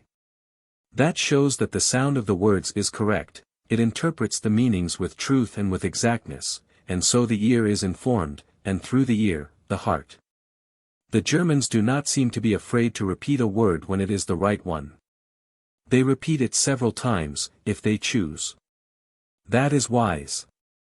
But in English, when we have used a word a couple of times in a paragraph, we imagine we are growing tautological, and so we are weak enough to exchange it for some other word which only approximates exactness. To escape what we wrongly fancy is a greater blemish. Repetition may be bad, but surely inexactness is worse. There are people in the world who will take a great deal of trouble to point out the faults in a religion or a language, and then go blandly about their business without suggesting any remedy. I am not that kind of person. I have shown that the German language needs reforming. Very well, I am ready to reform it. At least I am ready to make the proper suggestions. Such a course as this might be immodest in another. But I have devoted upward of 9 full weeks, first and last, to a careful and critical study of this tongue, and thus have acquired a confidence in my ability to reform it which no mere superficial culture could have conferred upon me. In the first place, I would leave out the dative case. It confuses the plurals. And, besides, nobody ever knows when he is in the dative case, except he discover it by accident, and then he does not know when or where it was that he got into it, or how long he has been in it, or how he is ever going to get out of it again. The dative case is but an ornamental folly, it is better to discard it. In the next place, I would move the verb further up to the front. You may load up with ever so good a verb, but I notice that you never really bring down a subject with it at the present German range, you only cripple it. So I insist that this important part of speech should be brought forward to a position where it may be easily seen with the naked eye. Thirdly, I would import some strong words from the English tongue, to swear with, and also to use in describing all sorts of vigorous things in a vigorous way. 4. 1. Verdammt, and its variations and enlargements, are words which have plenty of meaning, but the sounds are so mild and ineffectual that German ladies can use them without sin. German ladies who could not be induced to commit a sin by any persuasion or compulsion, promptly rip out one of these harmless little words when they tear their dresses or don't like the soup. It sounds about as wicked as our "my gracious." German ladies are constantly saying, ach. Gott. Mein Gott. Gott in Himmel. Herr Gott, der Herr Jesus, etc. They think our ladies have the same custom, perhaps. For I once heard a gentle and lovely old German lady say to a sweet young American girl, "The two languages are so alike, how pleasant that is, we say ach. Gott, you say, goddamn." Fourthly, I would reorganize as the sexes, and distribute them accordingly to the will of the Creator. This as a tribute of respect, if nothing else. Fifthly, I would do away with those great long compounded words. Or require the speaker to deliver them in sections, with intermissions for refreshments. To wholly do away with them would be best, for ideas are more easily received and digested when they come one at a time than when they come in bulk. Intellectual food is like any other, it is pleasanter and more beneficial to take it with a spoon than with a shovel. Sixthly, I would require a speaker to stop when he is done, and not hang a string of those useless, haben sind Güsen gehabt haben geworden sayings, to the end of his oration. This sort of gewgaws undignify a speech, instead of adding a grace. They are, therefore, an offense, and should be discarded. Seventhly, I would discard the parenthesis. Also the reparenthesis, the re-reparenthesis, and the re-re-re-re-re parentheses, and likewise the final wide-reaching all-enclosing king parenthesis. I would require every individual, be he high or low, to unfold a plain straightforward tale, or else coil it and sit on it and hold his peace. Infractions of this law should be punishable with death. And eighthly, and last, I would retain Zug and Schlag, with their pendants, and discard the rest of the vocabulary. This would simplify the language. I have now named what I regard as the most necessary and important changes. These are perhaps all I could be expected to name for nothing. But there are other suggestions which I can and will make in case my proposed application shall result in my being formally employed by the government in the work of reforming the language. My philological studies have satisfied me that a gifted person ought to learn English, barring spelling and pronouncing, in 30 hours, French in 30 days, and German in 30 years. It seems manifest, then, that the latter tongue ought to be trimmed down and repaired. If it is to remain as it is, it ought to be gently and reverently set aside among the dead languages, for only the dead have time to learn it. A 4th of July oration in the German tongue, delivered at a banquet of the Anglo-American Club of Students by the author of this book. Gentlemen, since I arrived, a month ago, in this old wonderland, this vast garden of Germany, my English tongue has so often proved a useless piece of baggage to me, and so troublesome to carry around, in a country where they haven't the checking system for luggage, that I finally set to work, and learned the German language. Also, es Fruit Michigan das dies so ist, denn es muss, in ein hauptsächlich Degree, hoffentlich sein, dass man auf ein occasion like this, sein read in die Sprache de Landes worin he boards, aussprechen soll. Dafür have ich, aus reinisch Verlegenheit, no, Vergangenheit, no, I mean Hofflichkeit, aus reinisch Hofflichkeit have ich resolved to tackle this business in the German language, Gott's willen. Also, Sie müssen so freundlich sein, die Versi Michigan die Interlaken von ein Oders wie Englischer Wort, hi da, denn ich find das die Deutsche is not a very copious language, and so when you've really got anything to say, you've got to draw on a language that can stand the strain. When Haber man kann nicht meinem read verstehen, so word ich ihm später dasselbe übersetz, when solche Dienstverlangen wollen haben werden sollen sein hat. I don't know what wollen haben werden sollen sein hat means, but I notice they always put it at the end of a German sentence, merely for general literary gorgeousness, I suppose. This is a great and justly honored day, a day which is worthy of the veneration in which it is held by the true patriots of all climes and nationalities, a day which offers a fruitful theme for thought and speech. Und meinem Freund, no, meinen Freundchen, meines Freund yes, well, take your choice, they're all the same price, I don't know which one is right, also. Ich have gehabt haben Wardens Gusen sein, as Goethe says in his Paradise Lost, ich, that is to say, ich, but let us change cars. Also. Die Anblick so viel Großbritannischer und Amerikanischer hier zusammengetroffen in brüderlich Concord, ist zwar a welcome and inspiriting spectacle. And what has moved you to it? Can the terse German tongue rise to the expression of this impulse? Is it Freundschaftspecie Gungenstadt Viridnetember Samlungen Familienasian Thumlikitten? Neen, oh neen. This is a crisp and noble word. But it fails to pierce the marrow of the impulse which has gathered this friendly meeting and produced dies Anblick, ein Anblick welch ist Gott zu sehen, Gott für die Augen in a foreign land and a far country, ein Anblick solche als in die gewöhnliche Heidelberger Phrase nennt man ein Schons Aussicht. Ja, freilich naderlich wahrscheinlich ebensowohl. Also. Die Aussicht auf dem Königstuhl mehr grosser ist, aber geistlich sprechend nicht so schön, lob Gott. Because sie sind hier zusammengetroffen, in brüderlichem Concord, ein großen Tag zu feiern, whose high benefits were not for one land and one locality, but have conferred a measure of good upon all lands that know liberty today, and love it. 100 Jahr vorüber, wherein die Engländer und die Amerikaner feind, aber hut sind sie herzlichen Freund, Gott sei Dank.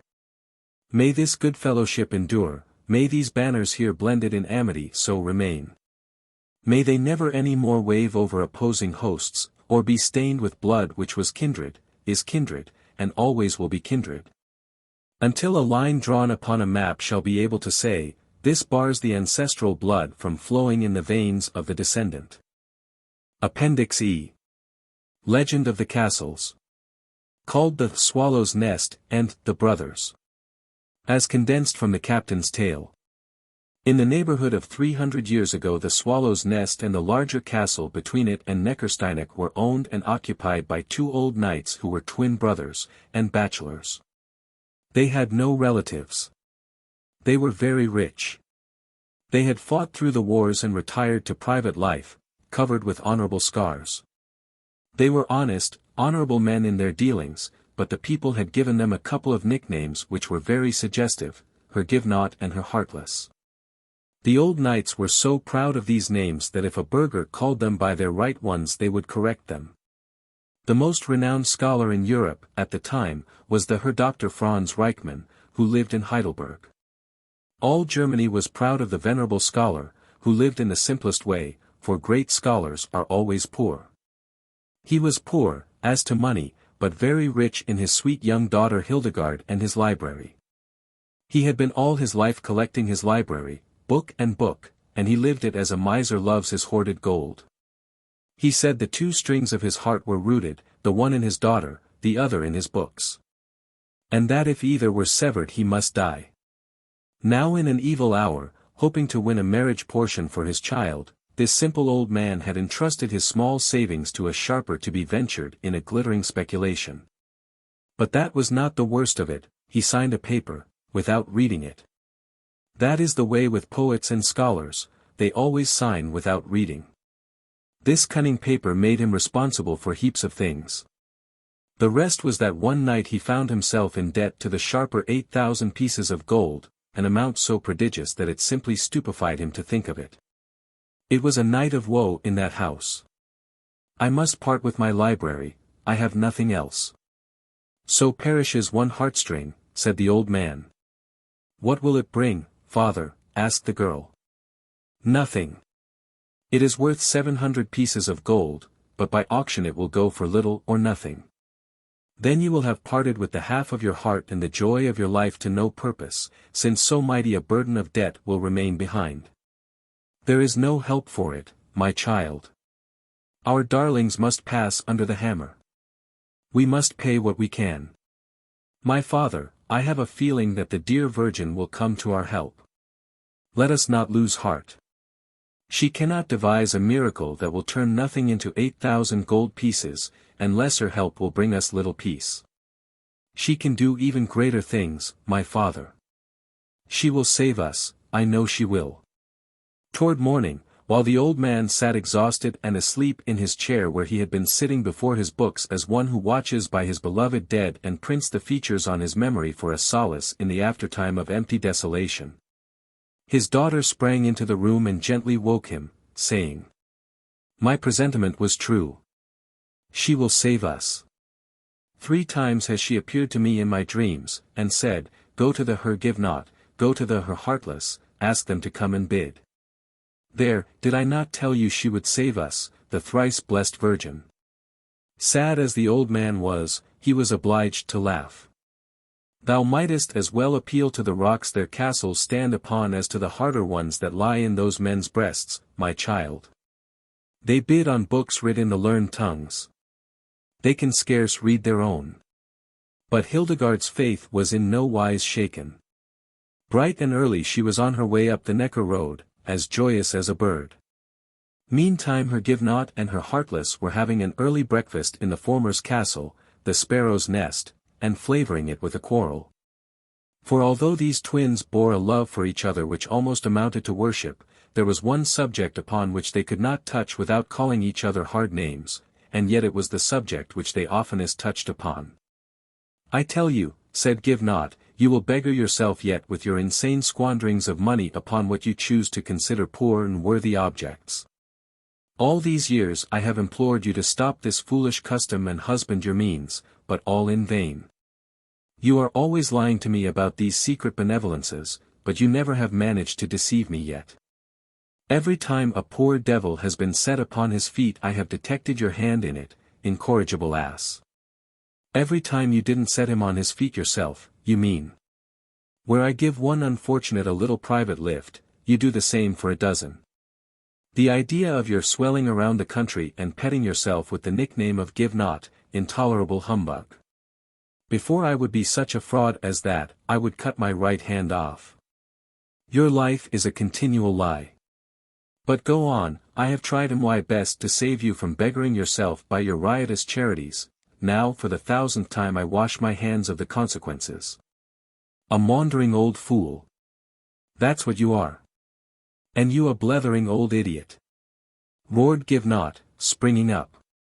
I won't stay in the presence of a man who has no more delicacy than to call me such names. Mannerless swine. So saying, her heartless sprang up in a passion.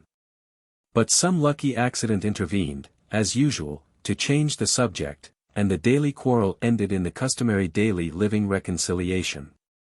The grey-headed old eccentrics parted, and her heartless walked off to his own castle.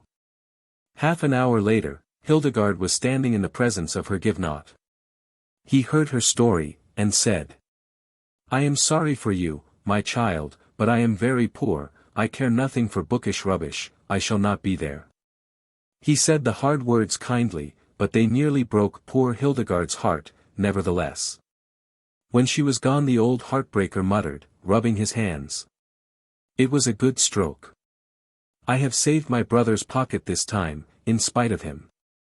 Nothing else would have prevented his rushing off to rescue the old scholar, the pride of Germany, from his trouble. The poor child won't venture near him after the rebuff she has received from his brother the Give Not. But he was mistaken. The Virgin had commanded, and Hildegard would obey. She went to her heartless and told her story. But he said coldly, I am very poor, my child, and books are nothing to me. I wish you well, but I shall not come. When Hildegard was gone, he chuckled and said, How my fool of a soft-headed soft-hearted brother would rage if he knew how cunningly I have saved his pocket. How he would have flown to the old man's rescue.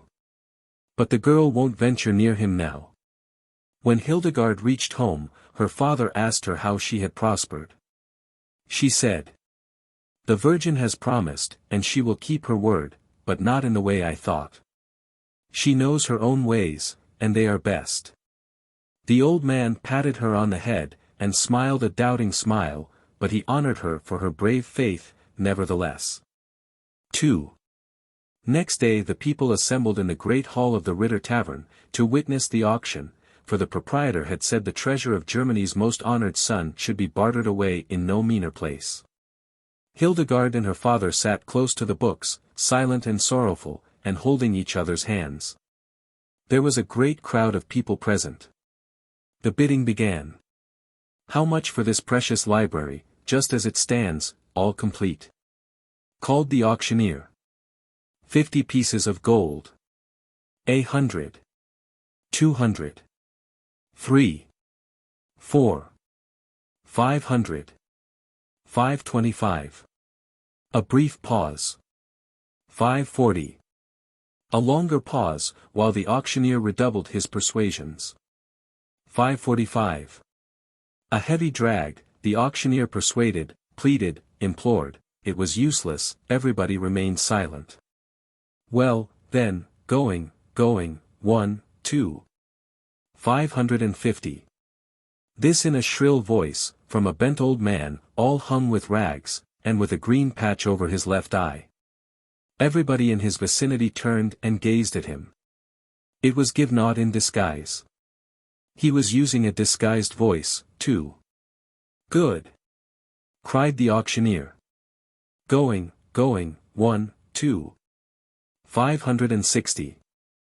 This, in a deep, harsh voice, from the midst of the crowd at the other end of the room. The people nearby turned, and saw an old man, in a strange costume, supporting himself on crutches. He wore a long white beard, and blue spectacles. It was her heartless, in disguise, and using a disguised voice. Good again. Going, 1. 600. Sensation.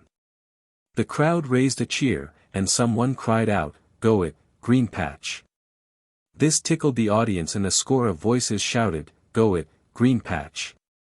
Going, going, going, third and last call, 1, 2. 700. Huzzah, well done, crutches, cried a voice. The crowd took it up, and shouted all together, well done, crutches. Splendid, gentlemen. You are doing magnificently.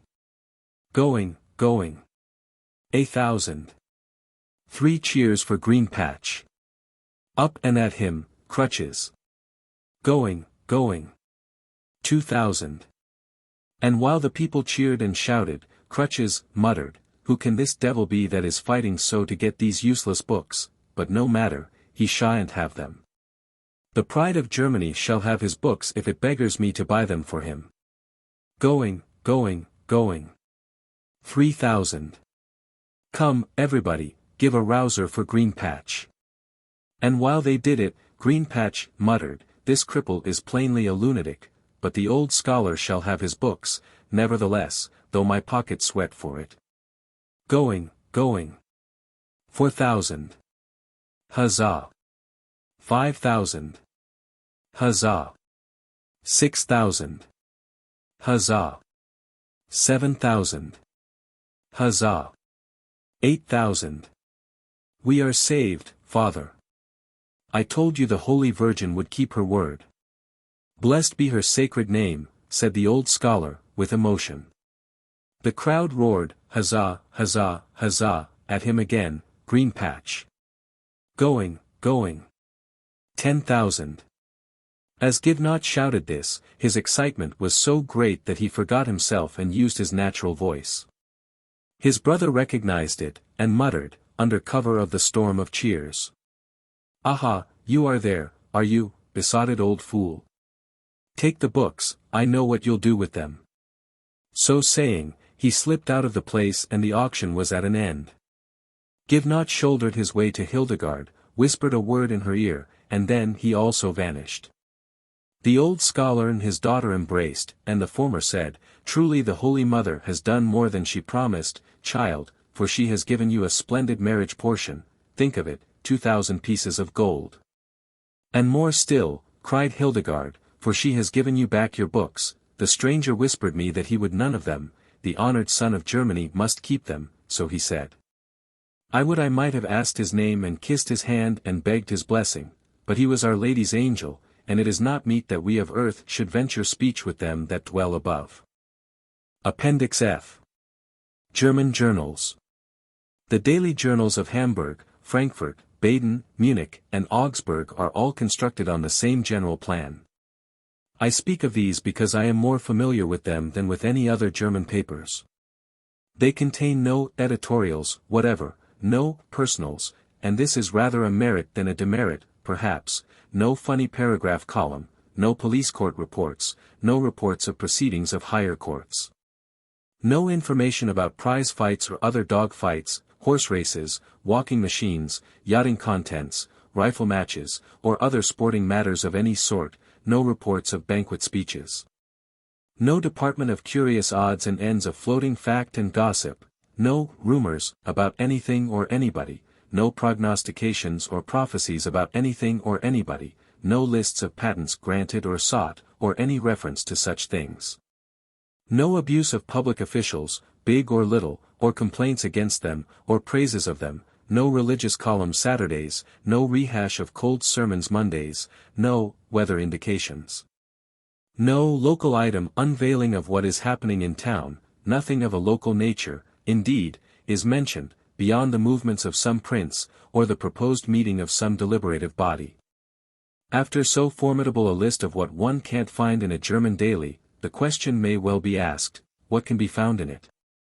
It is easily answered, a child's handful of telegrams, mainly about European national and international political movements, letter correspondence about the same things, market reports. There you have it. That is what a German daily is made of.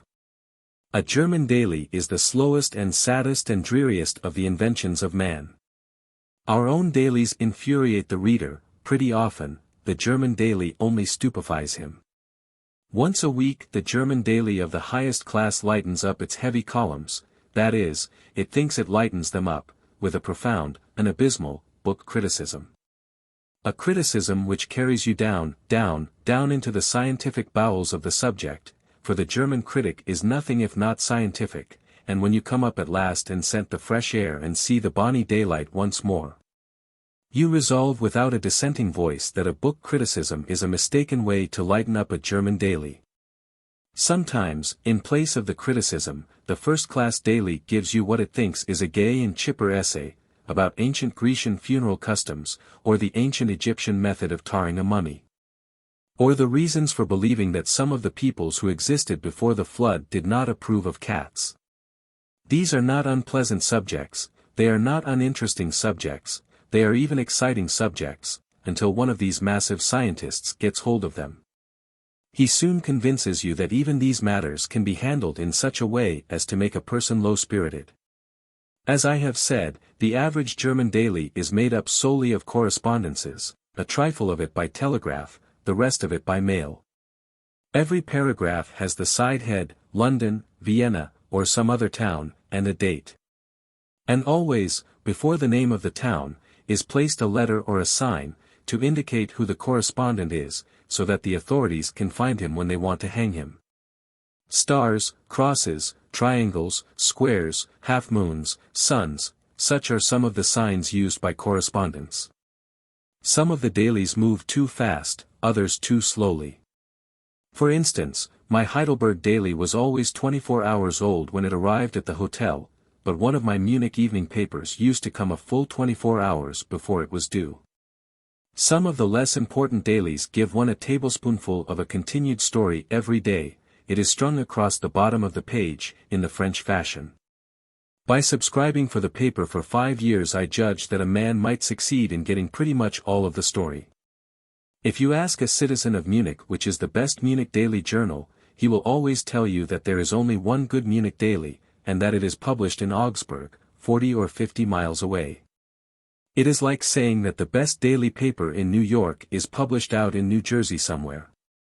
Yes, the Augsburg Allgemeine Zeitung is the best Munich paper, and it is the one I had in my mind when I was describing a first-class German daily above. The entire paper, opened out, is not quite as large as a single page of the New York Herald. It is printed on both sides, of course, but in such large type that its entire contents could be put, in Herald type, upon a single page of the Herald, and there would still be room enough on the page for the Zeitung's supplement and some portion of the Zeitung's next day's contents. Such is the first-class daily. The dailies actually printed in Munich are all called second-class by the public. If you ask which is the best of these second-class papers, they say there is no difference, one is as good as another. I have preserved a copy of one of them. It is called the Münchner Tagesanzeiger, and bears date January 25, 1879. Comparisons are odious, but they need not be malicious. And without any malice I wish to compare this journal, published in a German city of 170,000 inhabitants, with journals of other countries. I know of no other way to enable the reader to size the thing. A column of an average daily paper in America contains from 1,800 to 2,500 words. The reading matter in a single issue consists of from 25,000 to 50,000 words. The reading matter in my copy of the Munich Journal consists of a total of 1,654 words, for I counted them. That would be nearly a column of one of our dailies. A single issue of the bulkiest daily newspaper in the world, the London Times, often contains 100,000 words of reading matter. Considering that the Daily Anzeiger issues the usual 26 numbers per month, the reading matter in a single number of the London Times would keep it in copy 2 months and a half. The Anzeiger is an 8-page paper. Its page is 1 inch wider and 1 inch longer than a foolscap page, that is to say, the dimensions of its page are somewhere between those of a schoolboy's slate and a lady's pocket handkerchief. 1/4 of the first page is taken up with the heading of the journal. This gives it a rather top-heavy appearance. The rest of the first page is reading matter, all of the second page is reading matter.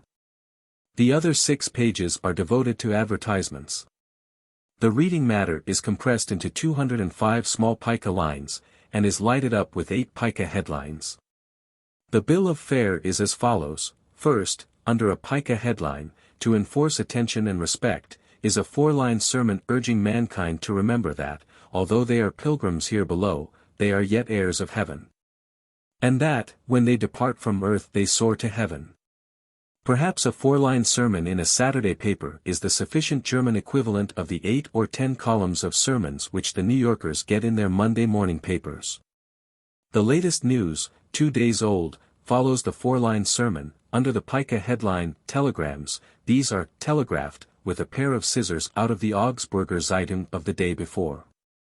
These telegrams consist of 14 2/3 lines from Berlin, 15 lines from Vienna, and 2 5/8 lines from Calcutta. 33 small pica lines of telegraphic news in a daily journal in a king's capital of 170,000 inhabitants is surely not an overdose. Next we have the pica heading, News of the Day, under which the following facts are set forth. Prince Leopold is going on a visit to Vienna, 6 lines, Prince Arnulf is coming back from Russia, 2 lines. The Landtag will meet at 10 o'clock in the morning and consider an election law, 3 lines and 1 word over, a city government item, 5 1/2 lines. Prices of tickets to the proposed Grand Charity Ball, 23 lines, for this one item occupies almost 1/4 of the entire first page. There is to be a wonderful Wagner concert in Frankfurt on the Main, with an orchestra of 108 instruments, 7 1/2 lines. That concludes the first page. 85 lines, altogether, on that page, including 3 headlines. About 50 of those lines, as one perceives, deal with local matters, so the reporters are not overworked. Exactly 1/2 of the second page is occupied with an opera criticism, 53 lines, 3 of them being headlines, and death notices, 10 lines. The other half of the second page is made up of 2 paragraphs under the head of miscellaneous news. One of these paragraphs tells about a quarrel between the Tsar of Russia and his eldest son, 21 1/2 lines. And the other tells about the atrocious destruction of a peasant child by its parents, 40 lines, or 1/5 of the total of the reading matter contained in the paper. Consider what a 1/5 part of the reading matter of an American daily paper issued in a city of 170,000 inhabitants amounts to. Think what a mass it is. Would anyone suppose I could so snugly tuck away such a mass in a chapter of this book that it would be difficult to find it again if the reader lost his place? Surely not. I will translate that child murder word for word, to give the reader a realizing sense of what a 1/5 part of the reading matter of a Munich daily actually is when it comes under measurement of the eye. From Oberkreuzberg, January 21. The Donau Zeitung receives a long account of a crime, which we shortened as follows. In Ramatuk, a village near Eppenschlag, lived a young married couple with 2 children, one of which, a boy aged 5, was born 3 years before the marriage. For this reason, and also because a relative at Igensbach had bequeathed $400 to the boy, the heartless father considered him in the way, so the unnatural parents determined to sacrifice him in the cruelest possible manner. They proceeded to starve him slowly to death, meantime frightfully maltreating him, as the village people now make known, when it is too late. The boy was shut in a hole, and when people passed by he cried, and implored them to give him bread. His long-continued tortures and deprivations destroyed him at last, on the 3rd of January. The sudden, sick, death of the child created suspicion, the more so as the body was immediately clothed and laid upon the bier. Therefore the coroner gave notice, and an inquest was held on the 6th. What a pitiful spectacle was disclosed then! The body was a complete skeleton. The stomach and intestines were utterly empty, they contained nothing whatsoever. The flesh on the corpse was not as thick as the back of a knife, and incisions in it brought not 1 drop of blood. There was not a piece of sound skin the size of $1 on the whole body. Wounds, scars, bruises, discolored extravasated blood, everywhere, even on the soles of the feet there were wounds. The cruel parents asserted that the boy had been so bad that they had been obliged to use severe punishments, and that he finally fell over a bench and broke his neck. However, they were arrested 2 weeks after the inquest and put in the prison at Deggendorf. Yes, they were arrested 2 weeks after the inquest. What a home sound that has. That kind of police briskness rather more reminds me of my native land than German journalism does. I think a German daily journal doesn't do any good to speak of, but at the same time it doesn't do any harm. That is a very large merit, and should not be lightly weighted nor lightly thought of. The German humorous papers are beautifully printed upon fine paper, and the illustrations are finely drawn, finely engraved, and are not vapidly funny, but deliciously so. So also, generally speaking, are the 2 or 3 terse sentences which accompany the pictures. I remember one of these pictures. A most dilapidated tramp is ruefully contemplating some coins which lie in his open palm. He says, "Well, begging is getting played out. Only about 5 marks, $1.25, for the whole day, many an official makes more." And I call to mind a picture of a commercial traveler who is about to unroll his samples. Merchant, pettishly, "No, don't. I don't want to buy anything." Drummer, "If you please, I was only going to show you." Merchant, "But I don't wish to see them." Drummer, after a pause, pleadingly, "But do you mind letting me look at them? I haven't seen them for 3 weeks."